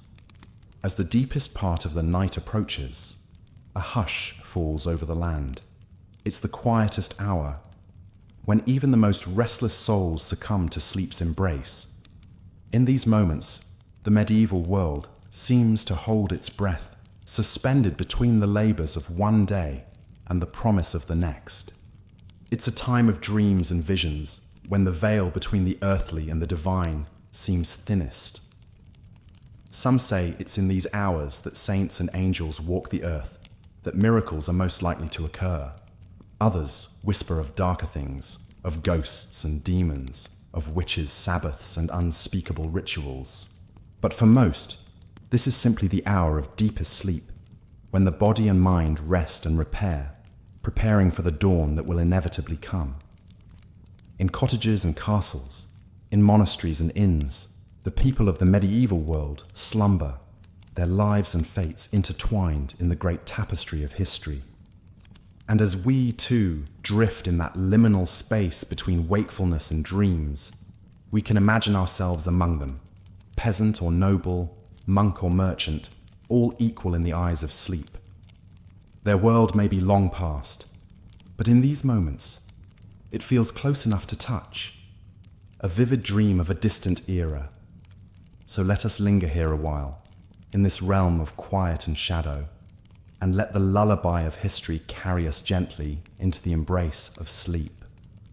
For in the end, whether we wake in a modern bed or on a straw pallet, we are all threads in time's great weave, our dreams and stories intertwined across the ages. Good night, dear listener, and may your dreams be filled with the wonders and mysteries of the medieval world. May you find rest and peace in the knowledge that you too are part of the great human story, a story that continues to unfold with each passing night and each breaking dawn. Sleep well and dream deep.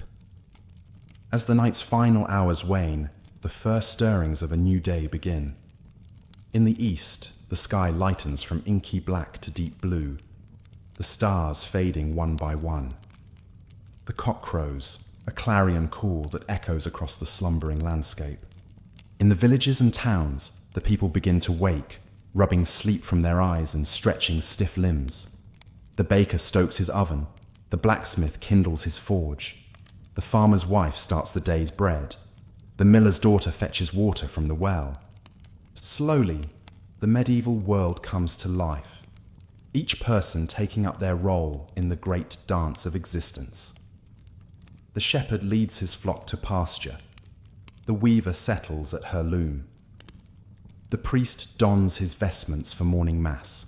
The monk takes up his quill in the scriptorium. In the castle, servants bustle to prepare the morning meal. The lord and lady dress for the day's affairs. In the courtyard, the knights and squires begin their training, the clang of sword on shield ringing out in the crisp morning air. And so, as one day ends, another begins, the cycle endlessly repeating. The medieval world is a place of constant motion, of birth and death, of sowing and reaping, of war and peace.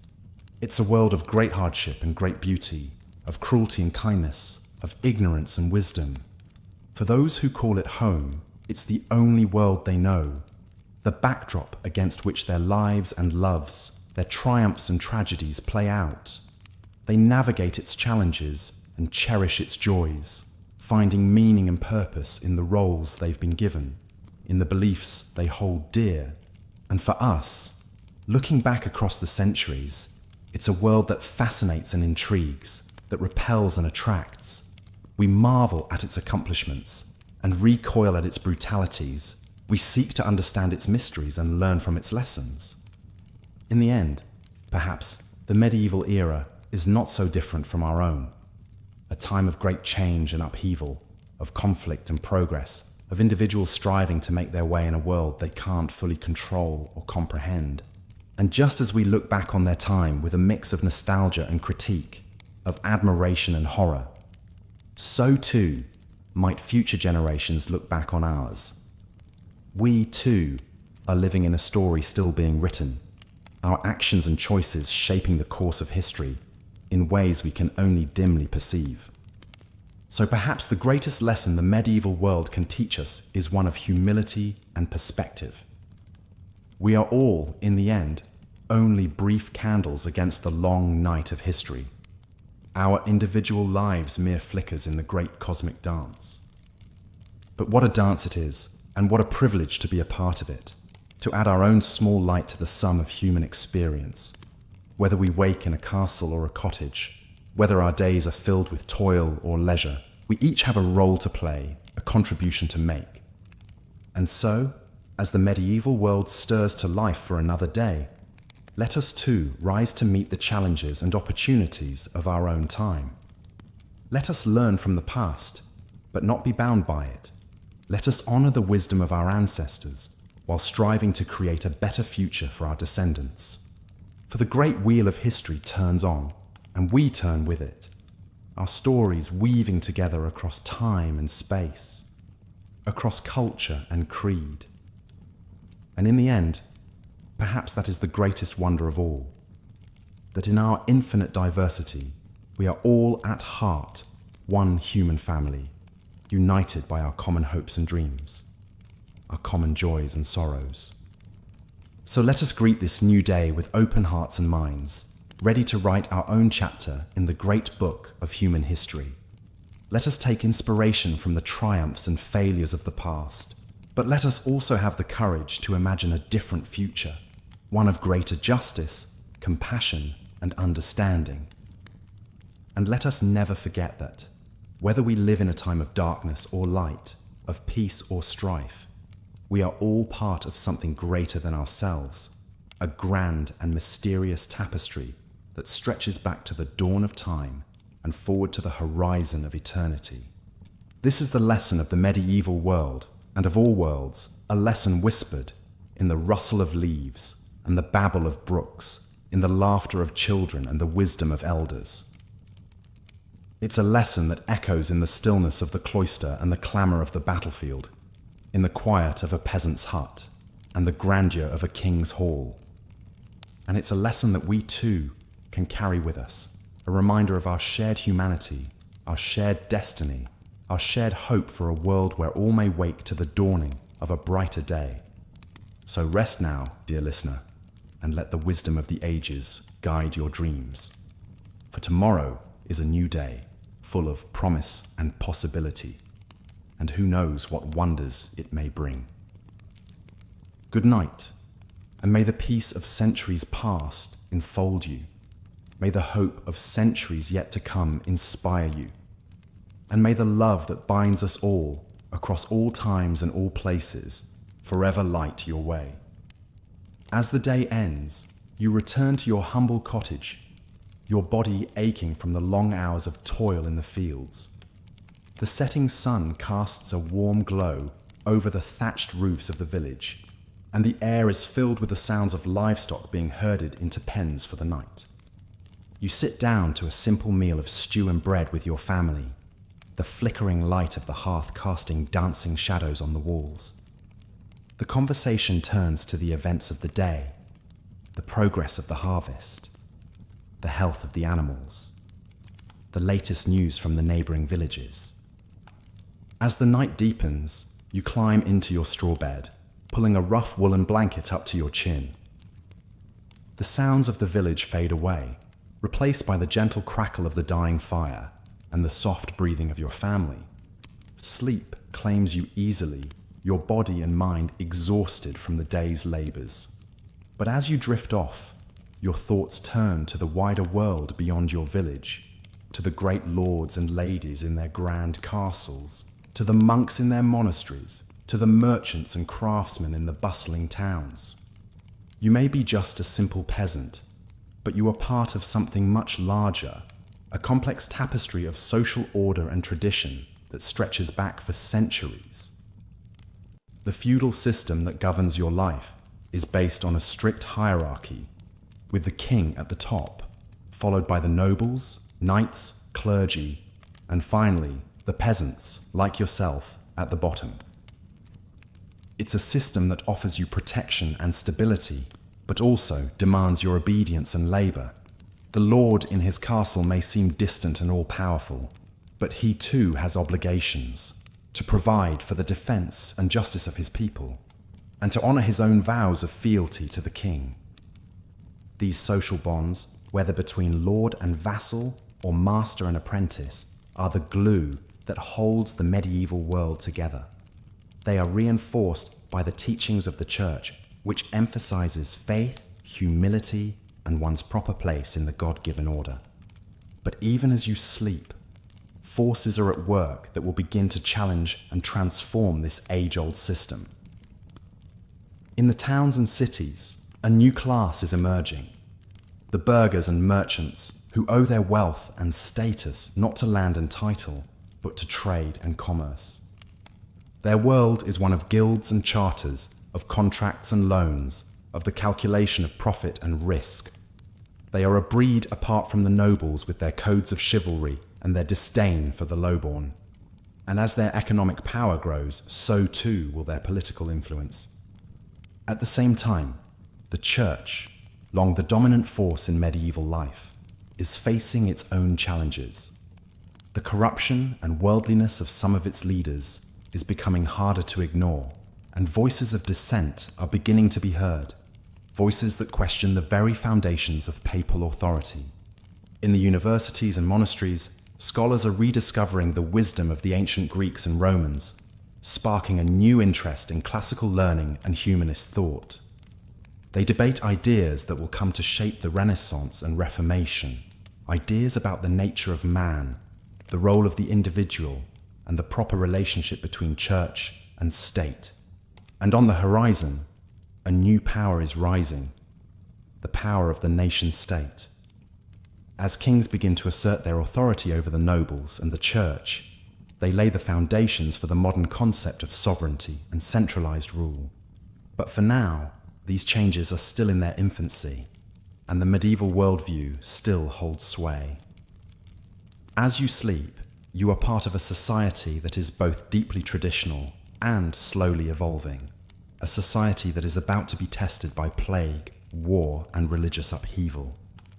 In your dreams, perhaps you catch glimpses of this future, of the towering cathedrals and bustling markets of the High Middle Ages, of the bloody battlefields of the 100 Years' War, of the printing presses and explorers' ships that will carry medieval Europe into a new era.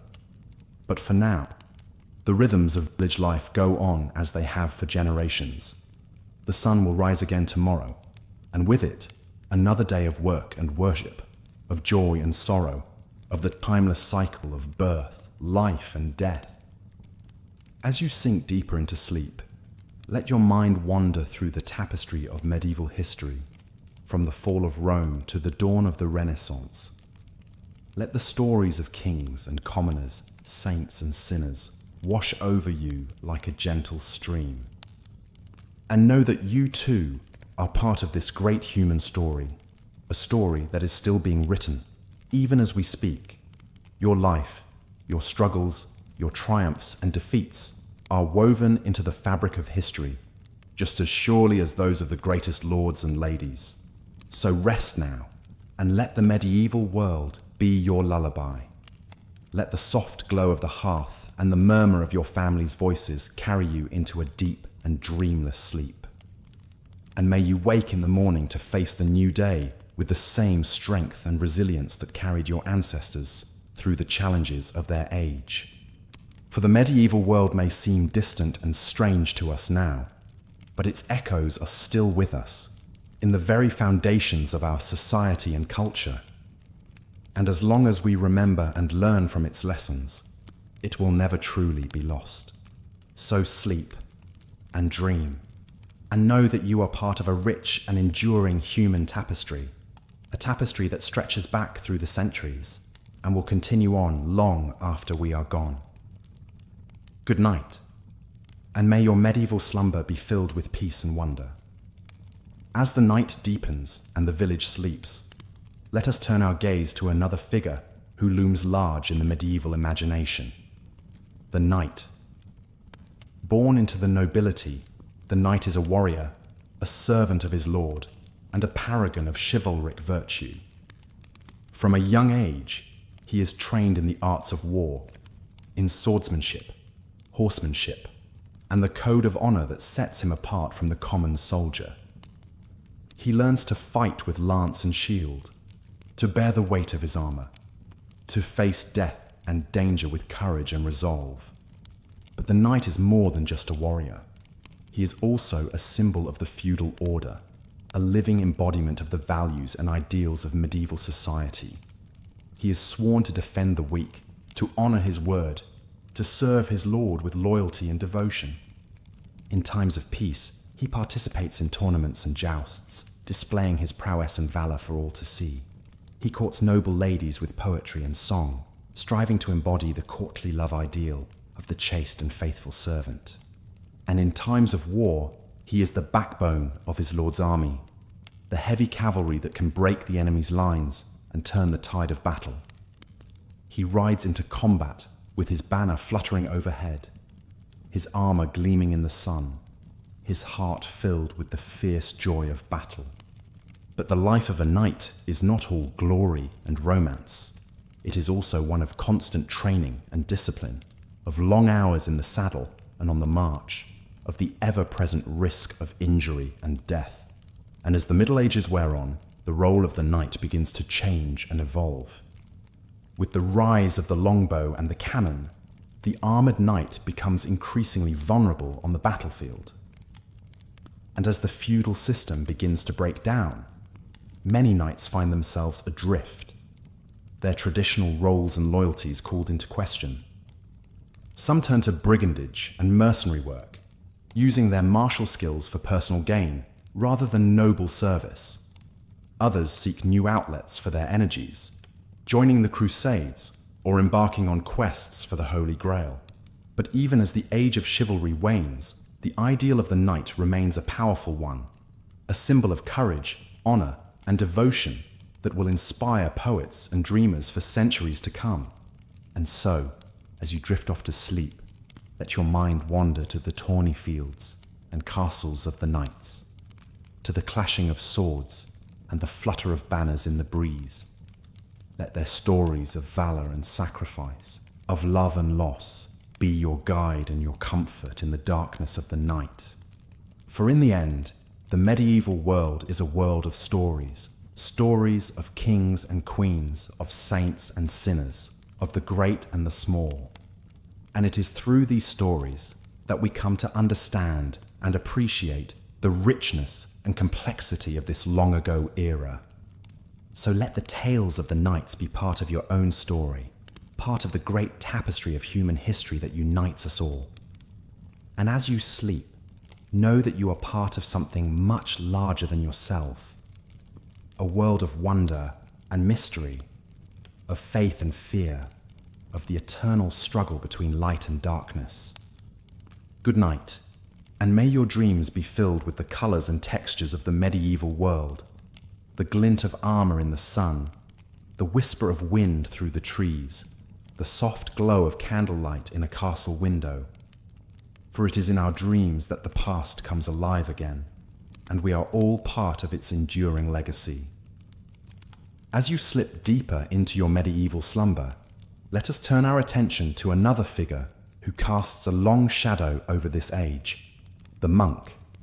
Clad in simple robes and bound by vows of poverty, chastity, and obedience. The monk is a seeker of God and a guardian of knowledge, in a time when learning is a rare and precious thing. In the early days of the Middle Ages, as the Western Roman Empire crumbles and chaos descends upon Europe, it is the monks who preserve the flame of civilization. In their monasteries and abbeys, they copy and illuminate ancient manuscripts, keeping alive the wisdom of the Greeks and Romans. They also develop new forms of agriculture and animal husbandry, turning their monasteries into self-sufficient islands of order and productivity in a sea of disorder and want. And as the centuries pass, they become increasingly involved in the affairs of the wider world, serving as advisors to kings and popes, and even leading armies in battle. But at the heart of the monastic life is the search for God, a search that takes many forms and follows many paths. Some monks, like the Benedictines, seek God through work and prayer, dividing their days between manual labor and the divine office. Others, like the Carthusians, seek him through solitude and silence, withdrawing from the world into a life of contemplation and asceticism. And still others, like the Franciscans and Dominicans, seek him through service to the poor and the preaching of the gospel. Regardless of their particular vocation, all monks share a common goal: to draw closer to God through the discipline and devotion of the religious life. They rise before dawn to chant the Psalms, spend long hours in prayer and meditation, and strive to subdue their earthly desires through fasting and self-denial. And in doing so, they offer a powerful witness to a world that is all too often consumed by violence, greed, and the pursuit of power. They remind us that there is more to life than the fleeting pleasures of the flesh, and that true happiness and fulfillment can only be found in the love and service of God. As you drift off to sleep, let your mind wander to the cloisters and scriptoriums of the monks, to the sound of chanting voices and the scratch of quill on parchment. Let their example of devotion and discipline be a comfort and an inspiration to you, a reminder that even in the darkest of times, there is always a light that guides us home. And know that you too are called to seek that light, to follow the path of truth and goodness wherever it may lead. For the medieval world may be a world of great darkness and great beauty, but it is also a world that points beyond itself, to the eternal truths that lie at the heart of all human striving.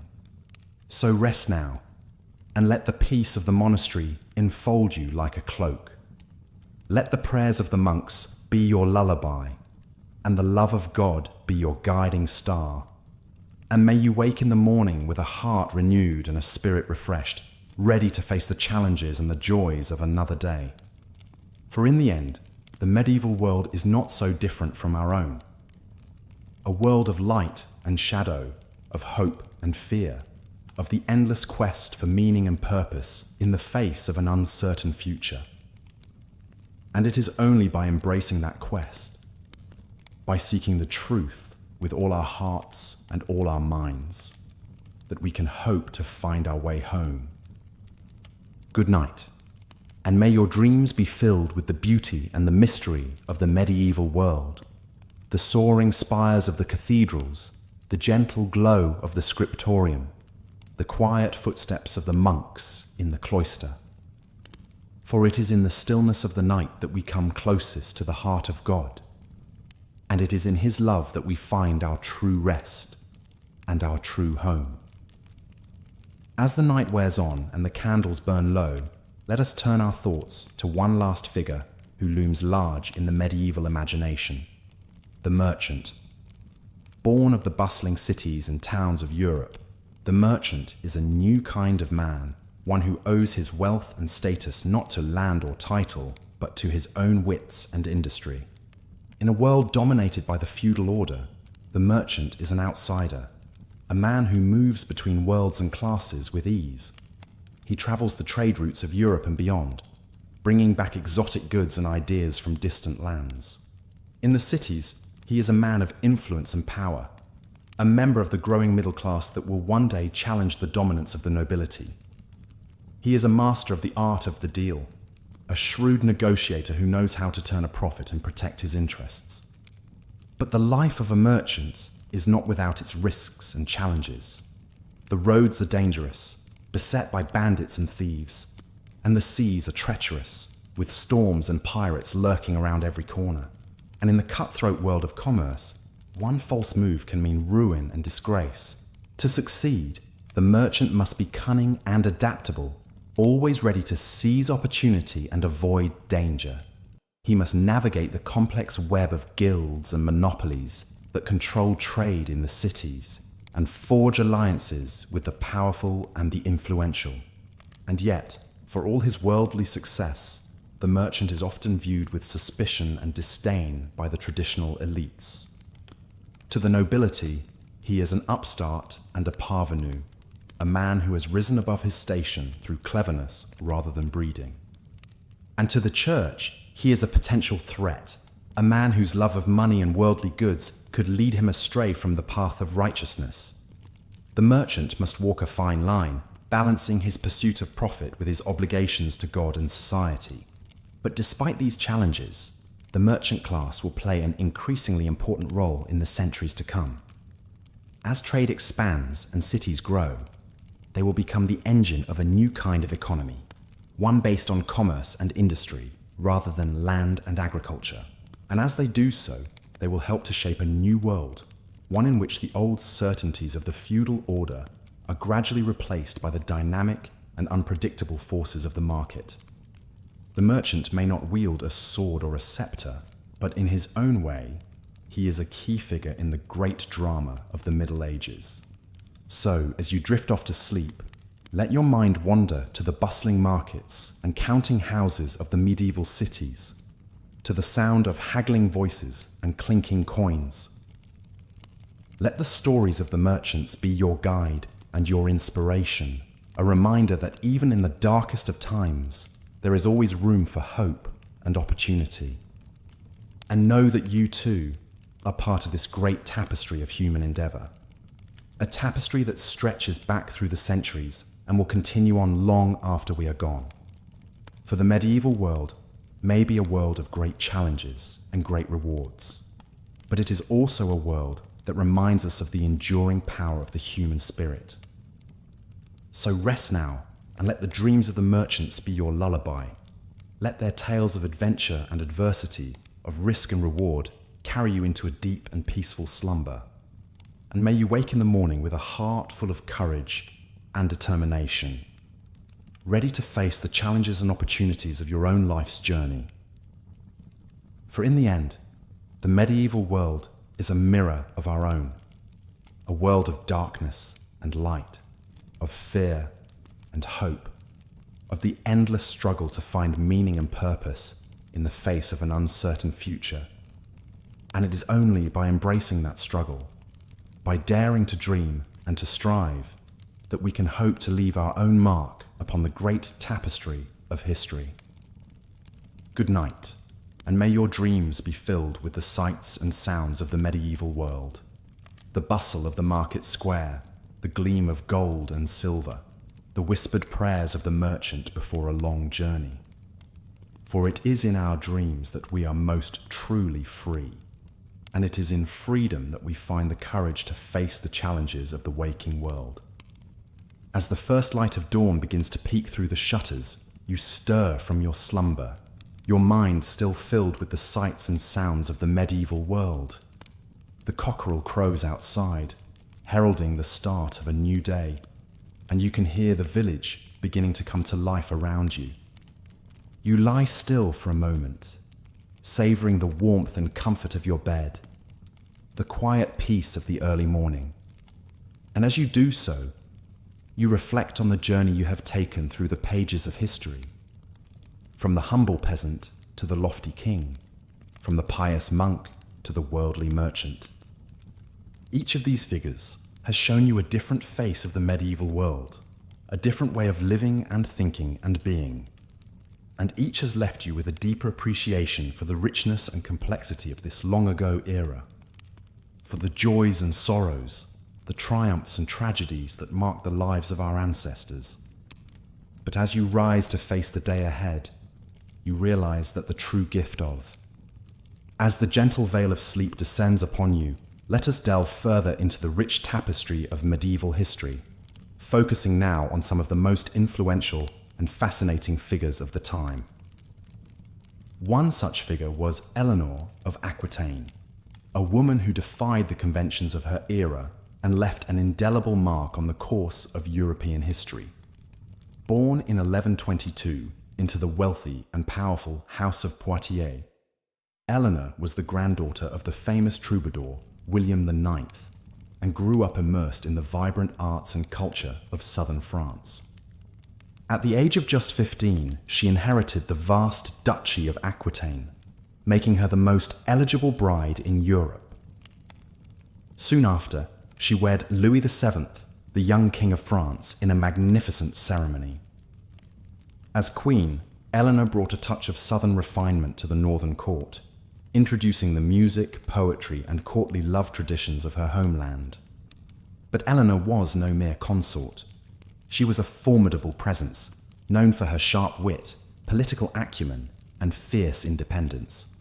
In 1147, she even accompanied Louis on the ill-fated Second Crusade to the Holy Land, leading her own contingent of knights and ladies through the treacherous terrain of Anatolia.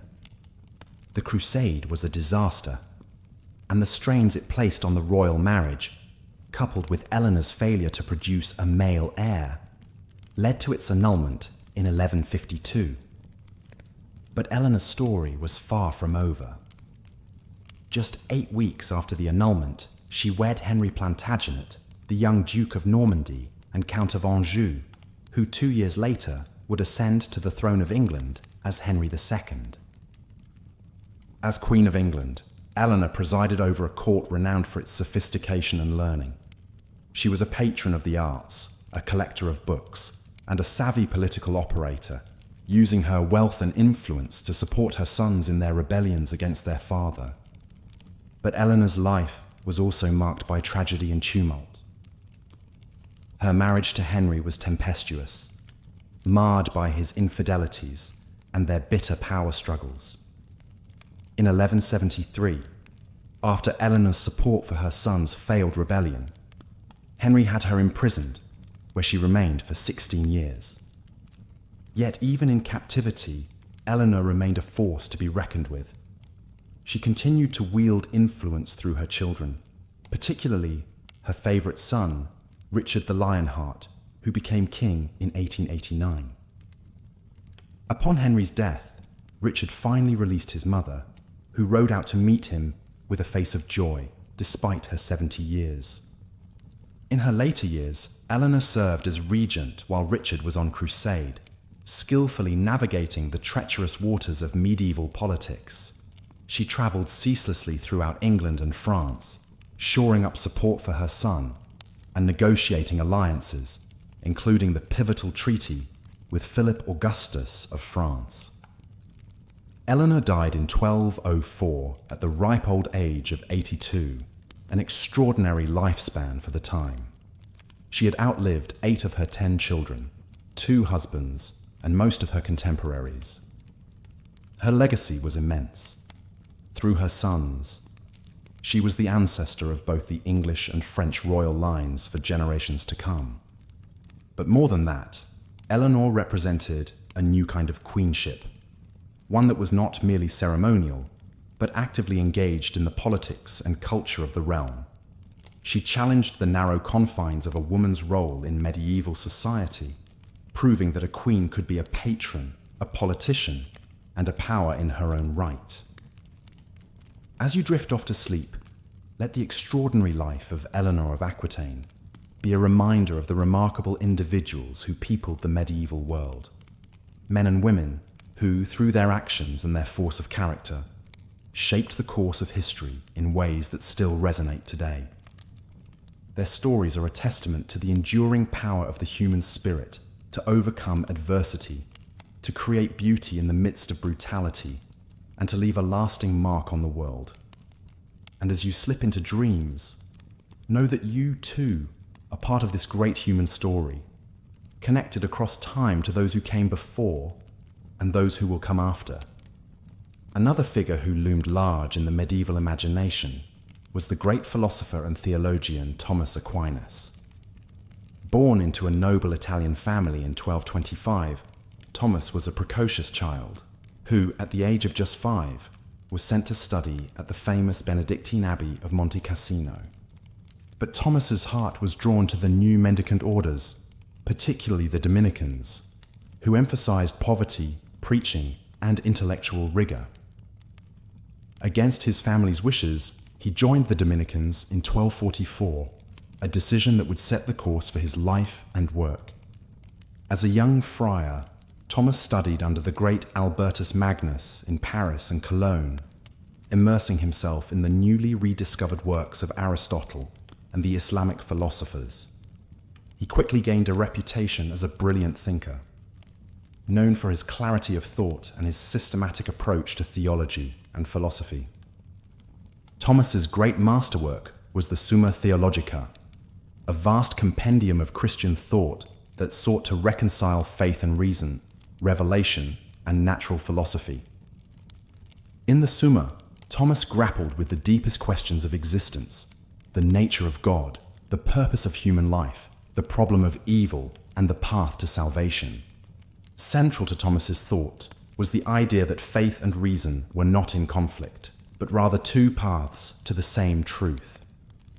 He argued that the truths of revelation, while beyond the grasp of unaided human reason, could never contradict the truths of rational inquiry.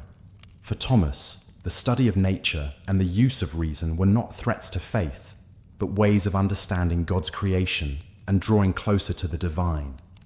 This idea would have profound implications for the development of Western thought. By insisting on the compatibility of faith and reason, Thomas helped pave the way for the scientific revolution and the Enlightenment. At the same time, his emphasis on the rational basis of faith helped to shape the intellectual culture of the Church for centuries to come. But Thomas was not just an abstract thinker.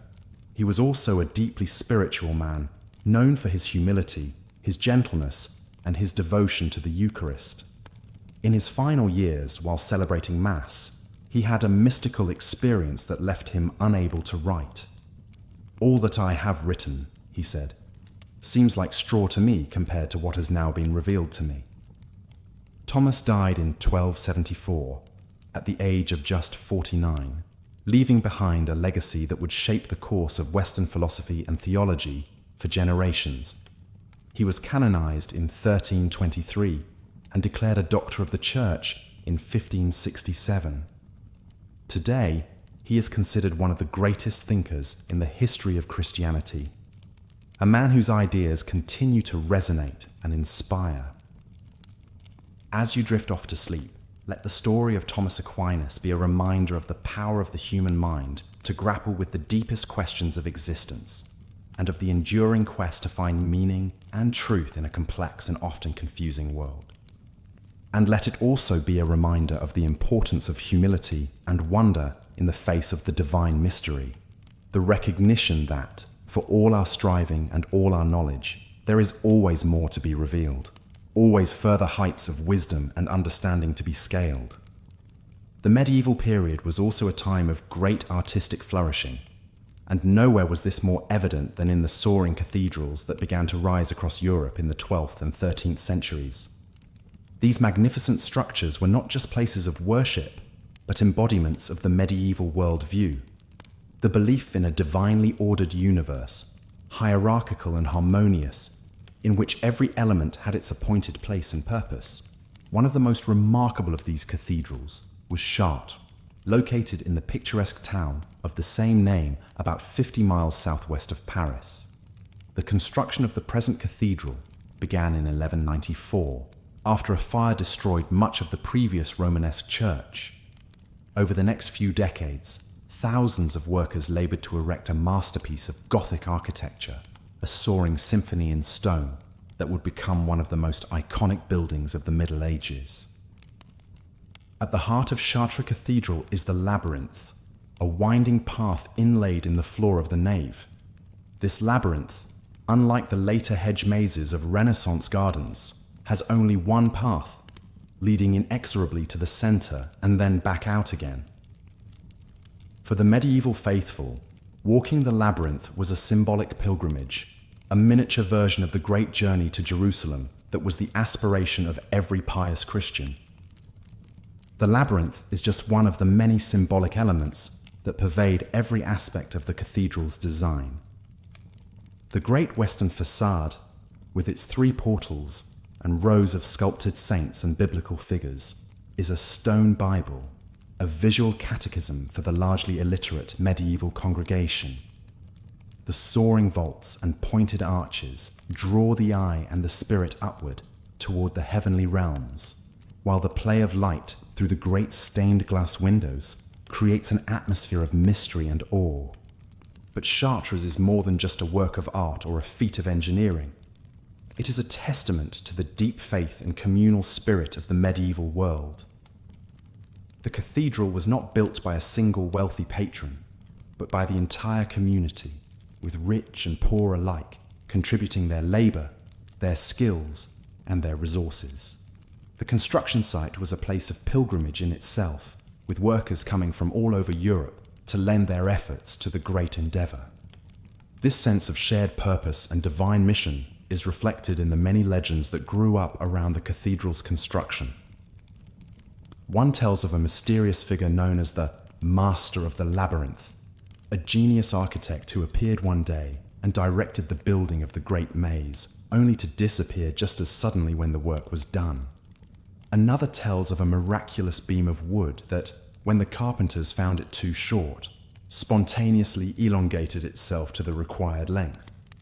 These legends speak to the way in which Chartres and the other great cathedrals of the medieval world were more than just buildings.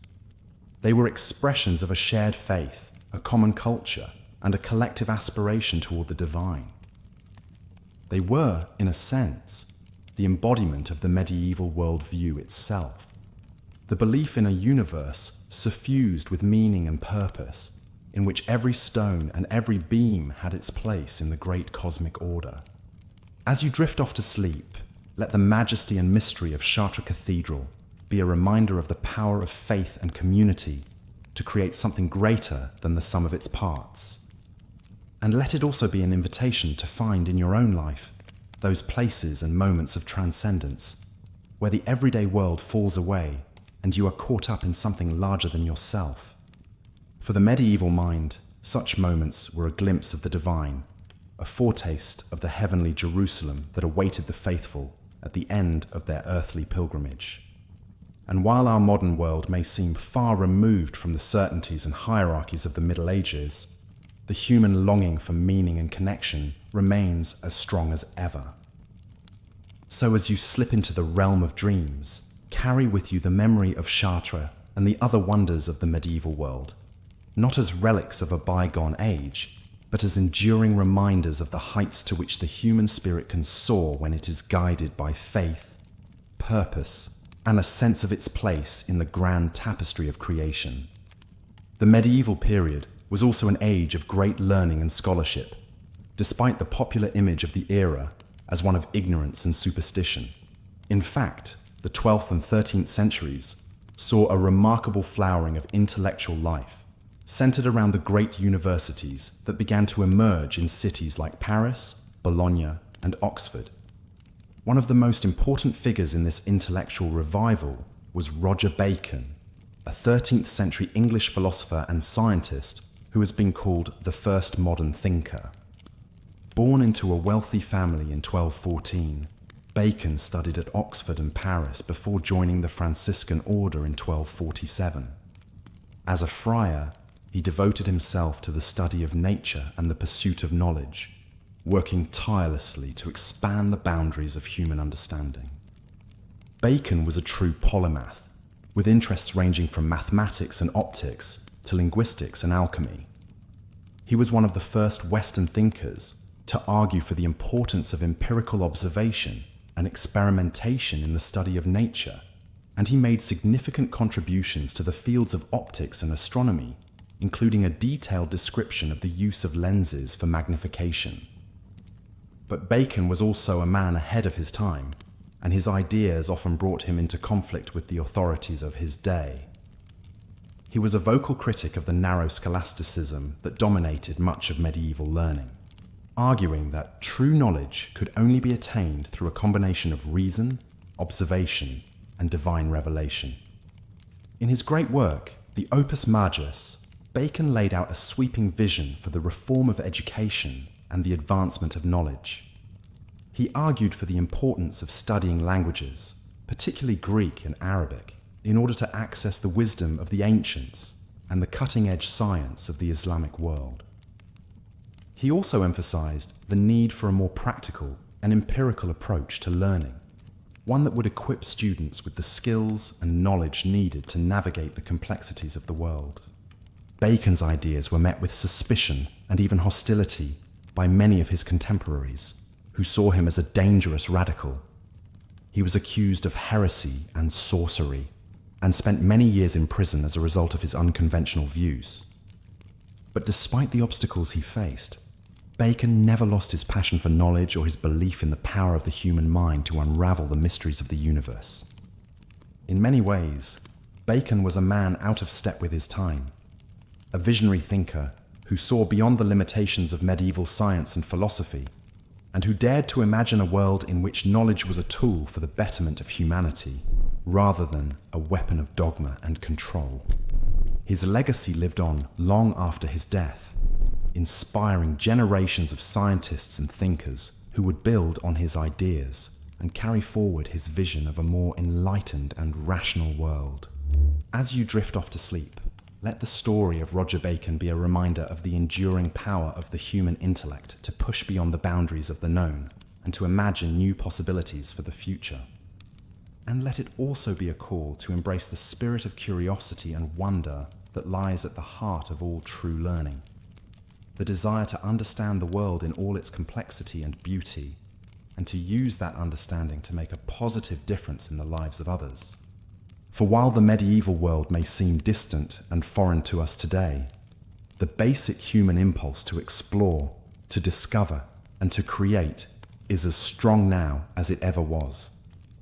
And as we navigate the challenges and uncertainties of our own time, we can draw strength and inspiration from the example of thinkers like Roger Bacon, men and women who dared to question the received wisdom of their age, and who worked tirelessly to expand the frontiers of human knowledge and understanding.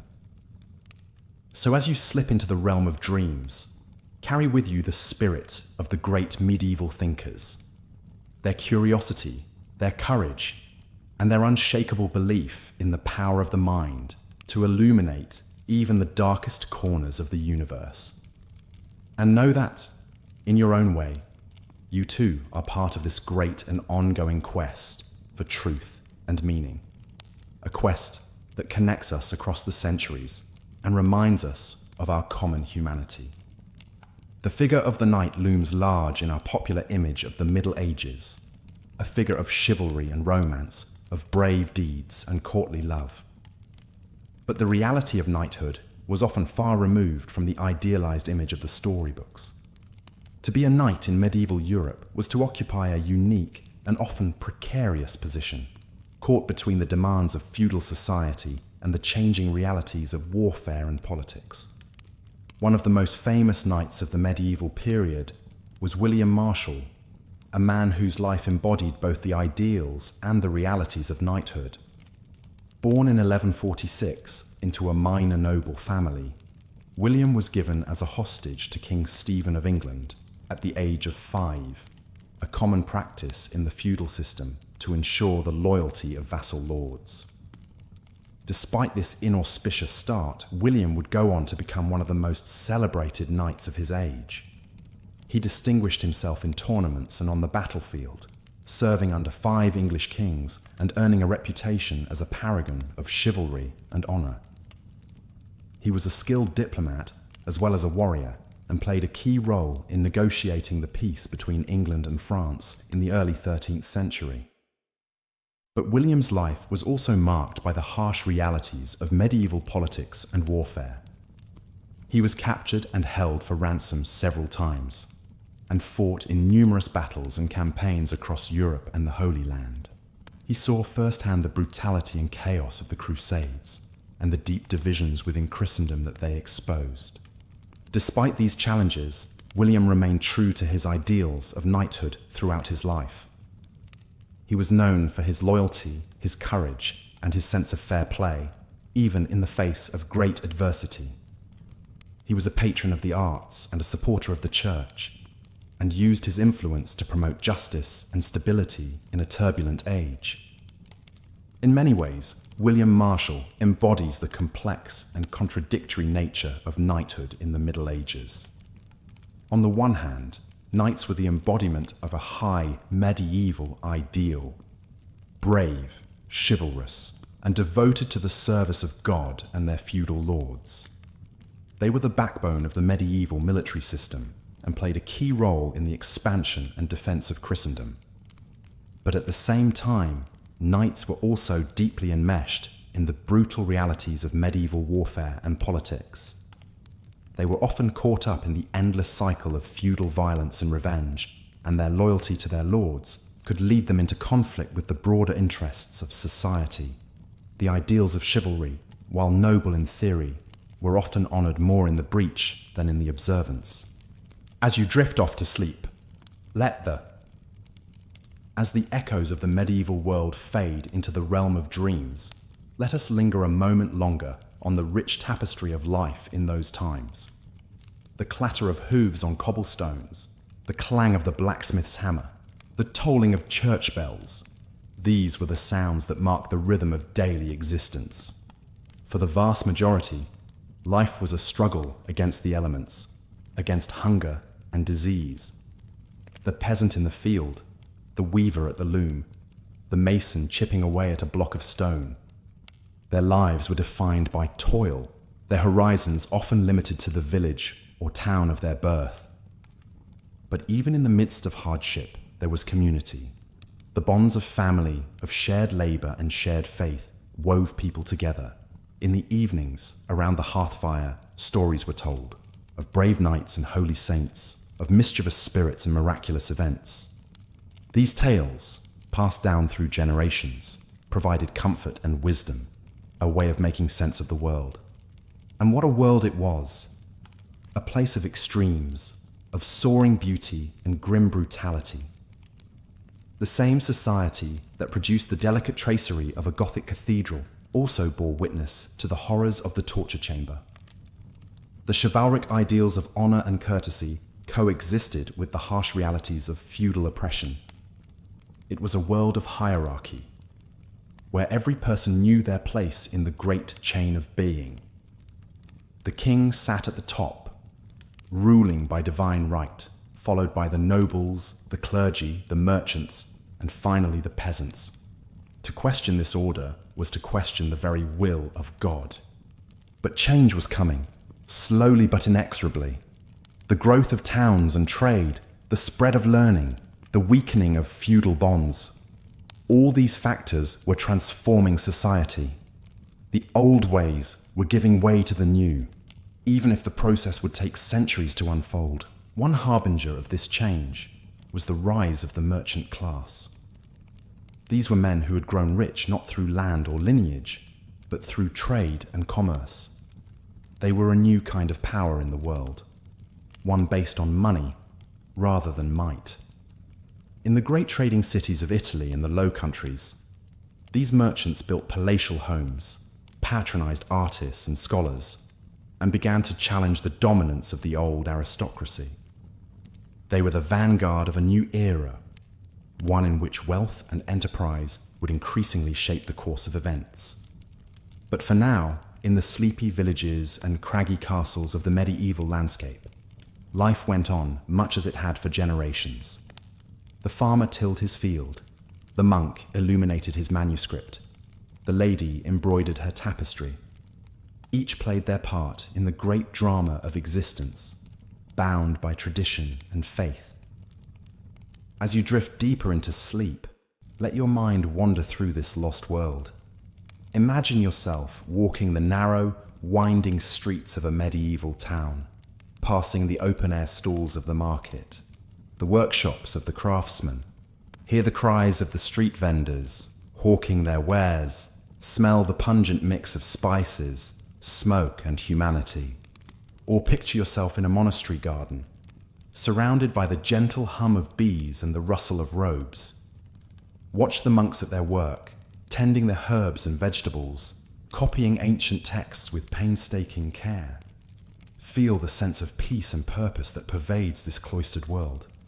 And as you slip further into dreams, let the great events of the age swirl around you like mist. The clash of armies on a distant battlefield, the pageantry of a royal procession, the fervour of a religious pilgrimage. These are the moments that define the medieval era, that echo through history. But remember too the smaller moments, the ones that make up the warp and weft of daily life. the laughter of children playing in a sunlit field, the warmth of a fire on a cold winter's night, the comfort of a shared meal with loved ones. These are the timeless experiences that connect us across the centuries, that remind us of our common humanity. As you finally drift off into the realm of dreams, take with you a sense of the richness and complexity of the medieval world.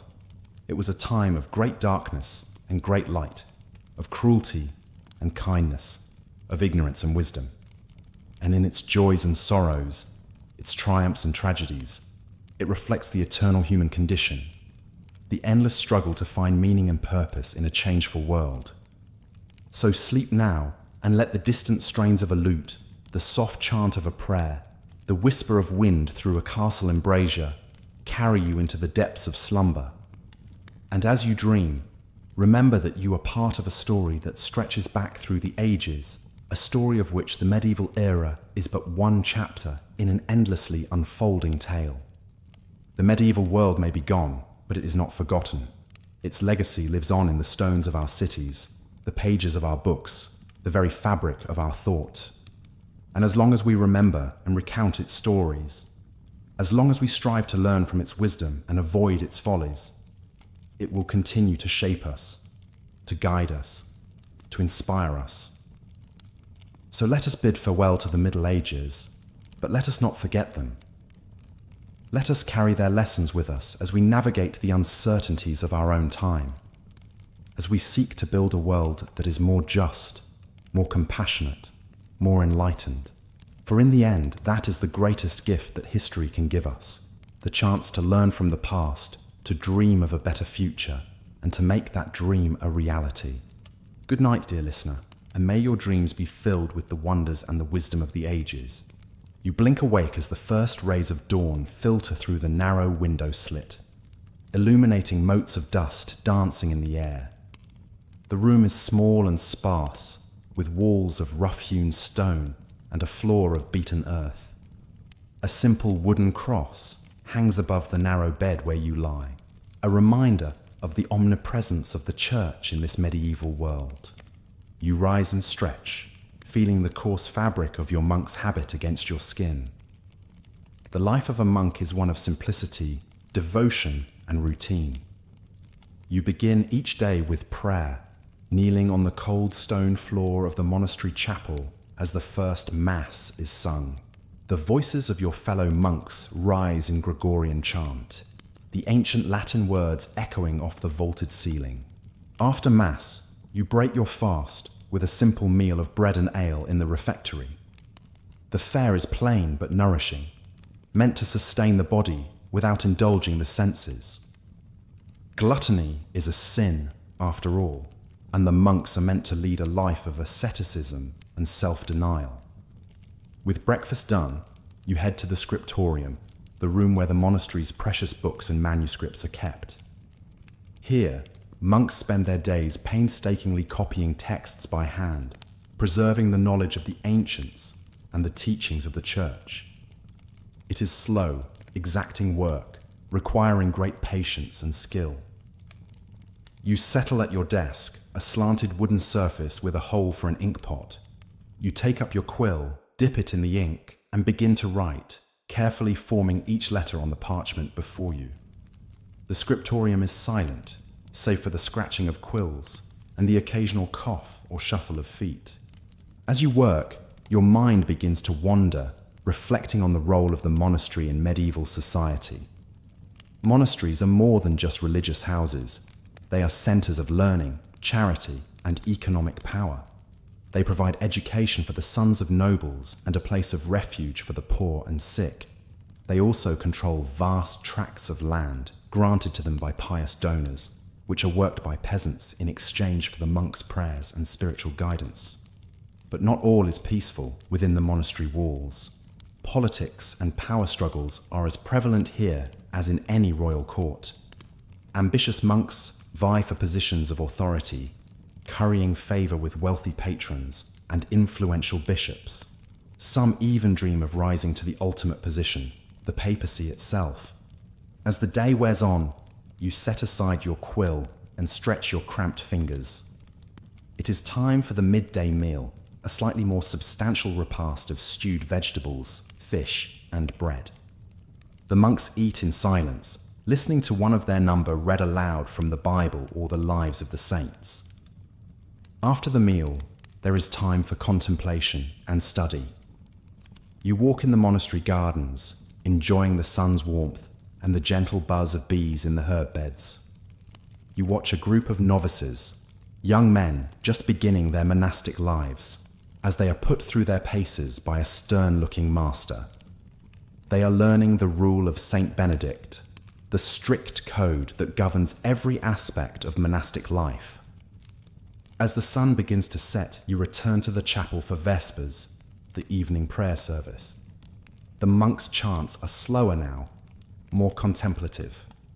The flickering candlelight casts dancing shadows on the walls, creating an atmosphere of mystery and solemnity. After Vespers, you retire to your cell for a few hours of sleep before rising again in the dead of night for matins, the first of the canonical hours. This is the pattern of your days, a ceaseless round of prayer, work, and contemplation. It is a hard life, one of self-denial and discipline, but it is also a life of purpose and spiritual fulfillment. In a world rife with violence, disease, and uncertainty, the monastery provides a haven of peace and stability. It is a beacon of light in the often dark times of the Middle Ages. As you drift off to sleep, you reflect on the paradoxes of monastic life. To the outside world, it may seem a life of confinement and restriction. But for those called to it, it is a life of liberation, freeing the soul from the snares of the material world to contemplate the divine. In your dreams, you see the great monasteries of the age, Monte Cassino in Italy, Cluny in France, Lindisfarne in England. You see the monks at their labors, copying manuscripts, tending gardens, offering succor to the poor and weary. And you see the great saints and scholars that the monasteries have produced, Benedict, Bede, Alcuin, Bernard of Clairvaux.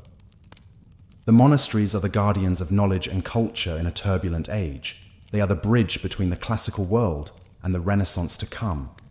And for now, in this moment, you are a part of that grand tradition, a small but vital thread in the great tapestry of medieval life. As you sleep, the night passes and a new dawn approaches. The monastery bells will soon ring out, calling the faithful to prayer, and you will rise, ready to begin another day in the service of God and your fellow man in this fascinating, challenging world of the Middle Ages. But for now, rest.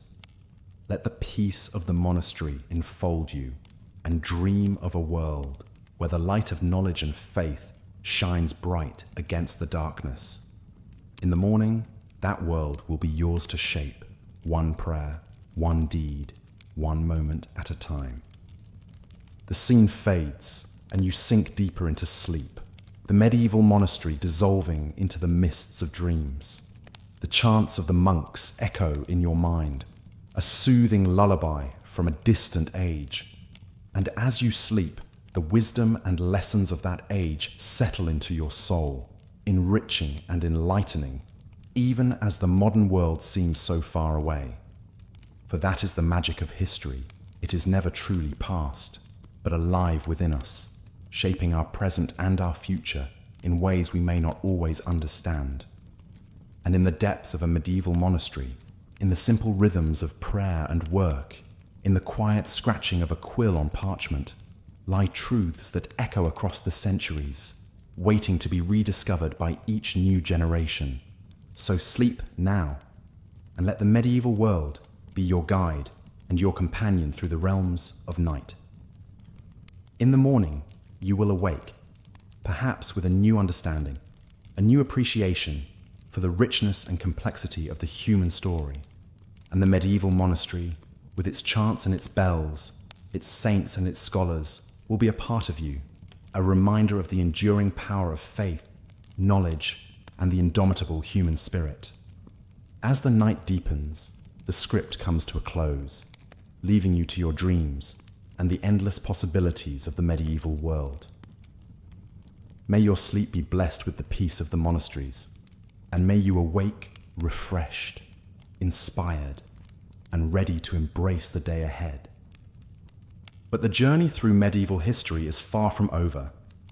There are still many more tales to be told, many more characters to meet, many more lessons to be learned. And so, as you drift off into the welcoming embrace of sleep, know that the story continues, waiting for you to take up the quill and add your own chapter to the never-ending chronicle of human experience. Good night, dear listener, and may your dreams be filled with the wonders and the wisdom of the Middle Ages. Until next time, when we shall meet again in the pages of history, in the realm of sleep and story, and the enduring magic of the human imagination, fare thee well and sleep in peace. As the echoes of the medieval world fade into the mists of your dreams, let's turn our attention to one of the most fascinating and influential figures of the era, a man who rose from obscurity to become the most powerful ruler in Europe, and whose legacy would shape the course of history for centuries to come. His name was Charlemagne, and his story is one of ambition, conquest, and the forging of an empire that would lay the foundations for the modern nation-states of Europe. Charlemagne was born in the year 742 into a noble family of the Franks, a Germanic people who had settled in the lands of modern-day France and Germany. His father, Pepin the Short, was the first of the Carolingian dynasty to rule as king of the Franks, and he passed on his crown to Charlemagne and his brother Carloman upon his death in 768. But Charlemagne was not content to simply rule alongside his brother. He was a man of towering ambition, with a vision of a united Christian empire stretching across Europe. And so, when Carloman died unexpectedly, just a few years into their joint reign, Charlemagne wasted no time in claiming sole rulership of the Frankish kingdom. With a powerful army at his command, Charlemagne set out to expand his territories and bring the various peoples of Europe under his sway. He led his troops on a series of successful campaigns, conquering the Lombards in Italy, the Saxons in Germany, and the Avars in Hungary.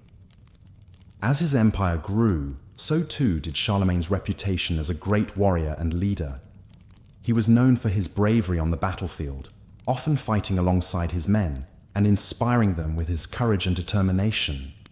But he was also a shrewd politician, forging alliances and using diplomacy to extend his influence far beyond the borders of his own kingdom. Under Charlemagne's rule, the Frankish Empire reached its greatest extent, stretching from the Atlantic coast of France to the borders of modern-day Hungary and Croatia. He established a system of government that would serve as a model for centuries to come, with a centralized administration, standardized laws and coinage, and a network of loyal nobles who helped to maintain order and collect taxes. But perhaps Charlemagne's greatest legacy was his role in the preservation and promotion of learning and culture. He was a patron of the arts and sciences, and he encouraged the spread of education throughout his empire. He brought scholars and artists from across Europe to his court at Aachen, where they worked to translate ancient texts, compile encyclopedias, and create beautiful works of art and architecture. Charlemagne's efforts to foster learning and culture would have a lasting impact on European history. The so-called Carolingian Renaissance that flourished under his rule saw a revival of classical learning and a renewed interest in the works of ancient authors like Cicero and Virgil. This intellectual flowering would lay the groundwork for the later Renaissance of the 14th and 15th centuries, which would transform European art, literature, and science. But perhaps the most enduring symbol of Charlemagne's legacy is the imperial crown that he wore as Emperor of the Romans. In the year 800, on Christmas Day, Pope Leo III placed a crown on Charlemagne's head in St. Peter's Basilica in Rome, proclaiming him the new Emperor of the West. This coronation was a momentous event, marking the first time since the fall of the Roman Empire that a ruler had claimed the title of Emperor in Western Europe. It was a powerful statement of Charlemagne's authority and prestige, and a recognition of his role as the defender of the Christian faith and the protector of the church. Of course, the reality of Charlemagne's empire was far from the idealized vision of a united Christian realm. His conquests were often brutal, and his efforts to impose his will on the various peoples of Europe were met with resistance and rebellion. The empire he built would not long survive his death in 814, as his successors struggled to maintain control over the vast and disparate territories he had brought under Frankish rule. But despite the challenges and setbacks he faced, there is no denying the immense impact that Charlemagne had on the course of European history. He was a towering figure who left an indelible mark on the medieval world, shaping its politics, culture, and religion in ways that would resonate for centuries to come. As you drift deeper into sleep, let the story of Charlemagne be a reminder of the enduring power of vision, ambition, and leadership. For even in the darkest and most turbulent of times, there are those who rise above the fray to leave a lasting legacy that echoes through the ages. And so, as the last embers of the day fade into the cool embrace of night, let your mind wander back to that distant time, to a world of kings and emperors, of knights and castles, of faith and learning. Let the gentle currents of history carry you off to a place of dreams, where the great figures of the past come alive once more, and the timeless tales of human endeavor unfold in all their richness and complexity. For in the end, the story of Charlemagne is not just the story of one man, but the story of us all, of the endless struggle to build something greater than ourselves, to leave a mark on the world that will endure long after we are gone. It is a story of hope and inspiration, of the indomitable human spirit that refuses to be bound by the limitations of the present, but instead reaches ever upward towards the infinite possibilities of the future. So let yourself be lulled by the soft whispers of the past as the great pageant of history plays out in your mind's eye. Let the cares of the day slip away and surrender yourself to the gentle embrace of sleep, secure in the knowledge that you are part of a grand and enduring tapestry, woven through the ages by the dreams and deeds of those who came before.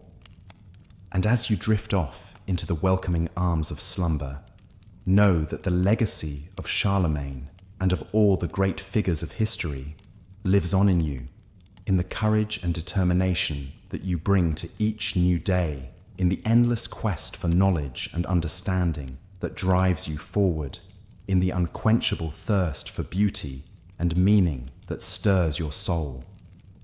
For in the end, we are all the inheritors of this great and glorious tradition, the bearers of a flame that has been passed down through the generations, from the dawn of civilization to the present day. And it is up to us to carry that flame forward, to nurture it and tend it, to pass it on to those who will come after us, so that the light of human progress may never be extinguished, but may shine on, bright and undiminished, for all the ages to come. So rest now, and let the dreams of history be your guide as you journey through the long and winding path of human experience towards a future filled with wonder and promise. For the medieval world may have passed away, but its spirit lives on in you, and in all those who dare to dream of a better world, a world of peace and prosperity, of justice and compassion, of endless possibility and untold adventure. As the great wheel of time turns on, carrying us ever forward into the unknown, let us hold fast to the lessons of the past and to the enduring values that have sustained us through the centuries. Let us be guided by the example of the great men and women who have gone before us, and let us strive always to build a world that is worthy of their sacrifice and their dreams. And so, as the last light fades and the veil of sleep descends upon you, know that you are not alone, but are part of a great and noble tradition. stretching back through the mists of time to the very dawn of human history. And know that, no matter what challenges and trials may lie ahead, you have the strength and the courage to face them, armed with the wisdom of the ages and the unshakable conviction that a better world is always possible if only we have the will to make it so. Good night then, and may your dreams be filled with the wonders of the past and the promise of the future. May you find rest and renewal in the gentle embrace of sleep, and may you awake refreshed and ready to take on the challenges of a new day, secure in the knowledge that you are part of a grand and glorious story, a story that will continue to unfold as long as there are those who dare to dream and to hope and to strive for a better tomorrow. As the dawn of the Renaissance brightens the horizon, the medieval world begins to fade into the mist of history.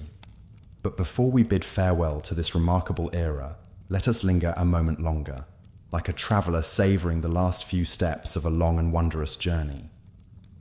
In the dying light of the Middle Ages, we see a world that is both familiar and strange, a mirror that reflects our own hopes, fears, and dreams, but in a language that is hauntingly different. The great castles that once dominated the landscape now stand as silent sentinels, their walls whispering of battles fought, loves lost, and secrets kept. The mighty cathedrals, once the beating heart of medieval life, still reach towards the heavens, their spires a testament to the unshakable faith that sustained our ancestors through the darkest of times. But even as the old ways begin to crumble, the seeds of the modern world are already taking root. The printing press, that revolutionary invention, is spreading knowledge to the masses like never before. The great explorers are pushing back the boundaries of the known world, bringing back tales of exotic lands and peoples.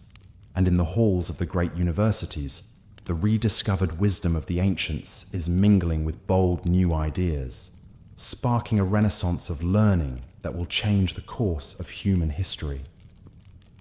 As you drift deeper into sleep, let your mind wander through the winding streets of a medieval town, where the blacksmith's hammer rings out in the early morning air and the market square bustles with the chatter of merchants and townspeople.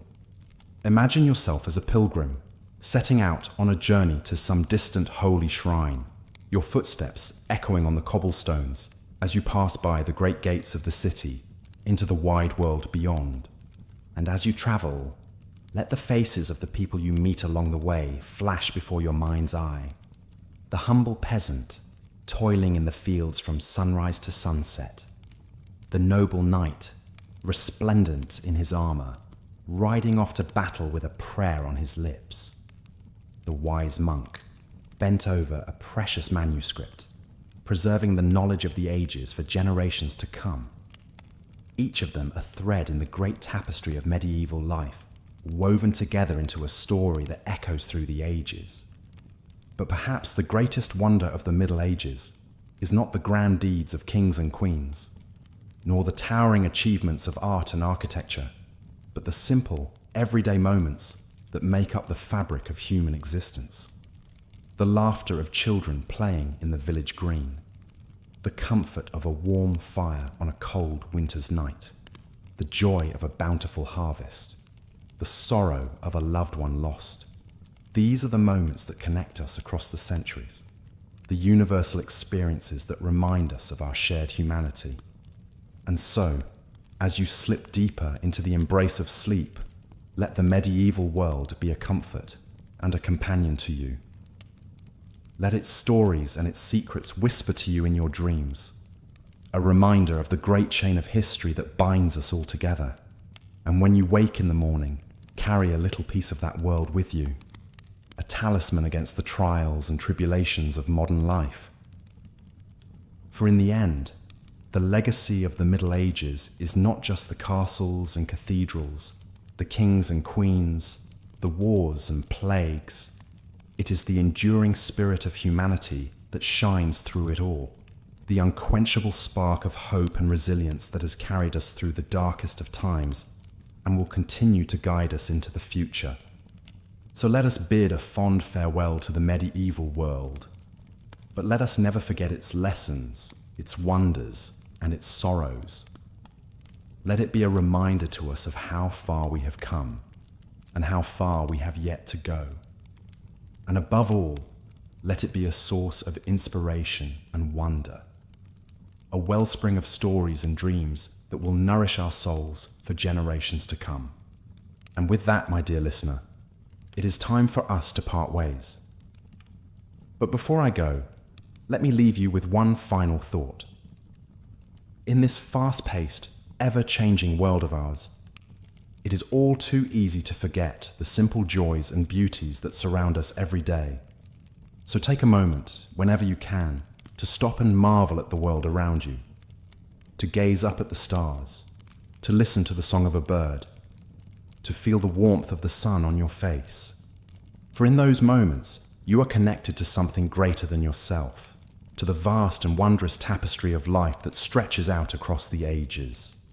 And if you have enjoyed our journey through the medieval world, if it has brought you even a moment of peace, wonder, or inspiration, then I invite you to like this video and subscribe to our channel.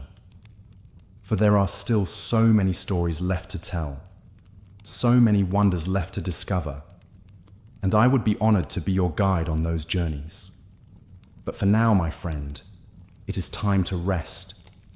Let the cares of the day fade away, and let the gentle rhythms of sleep carry you off to a world of dreams.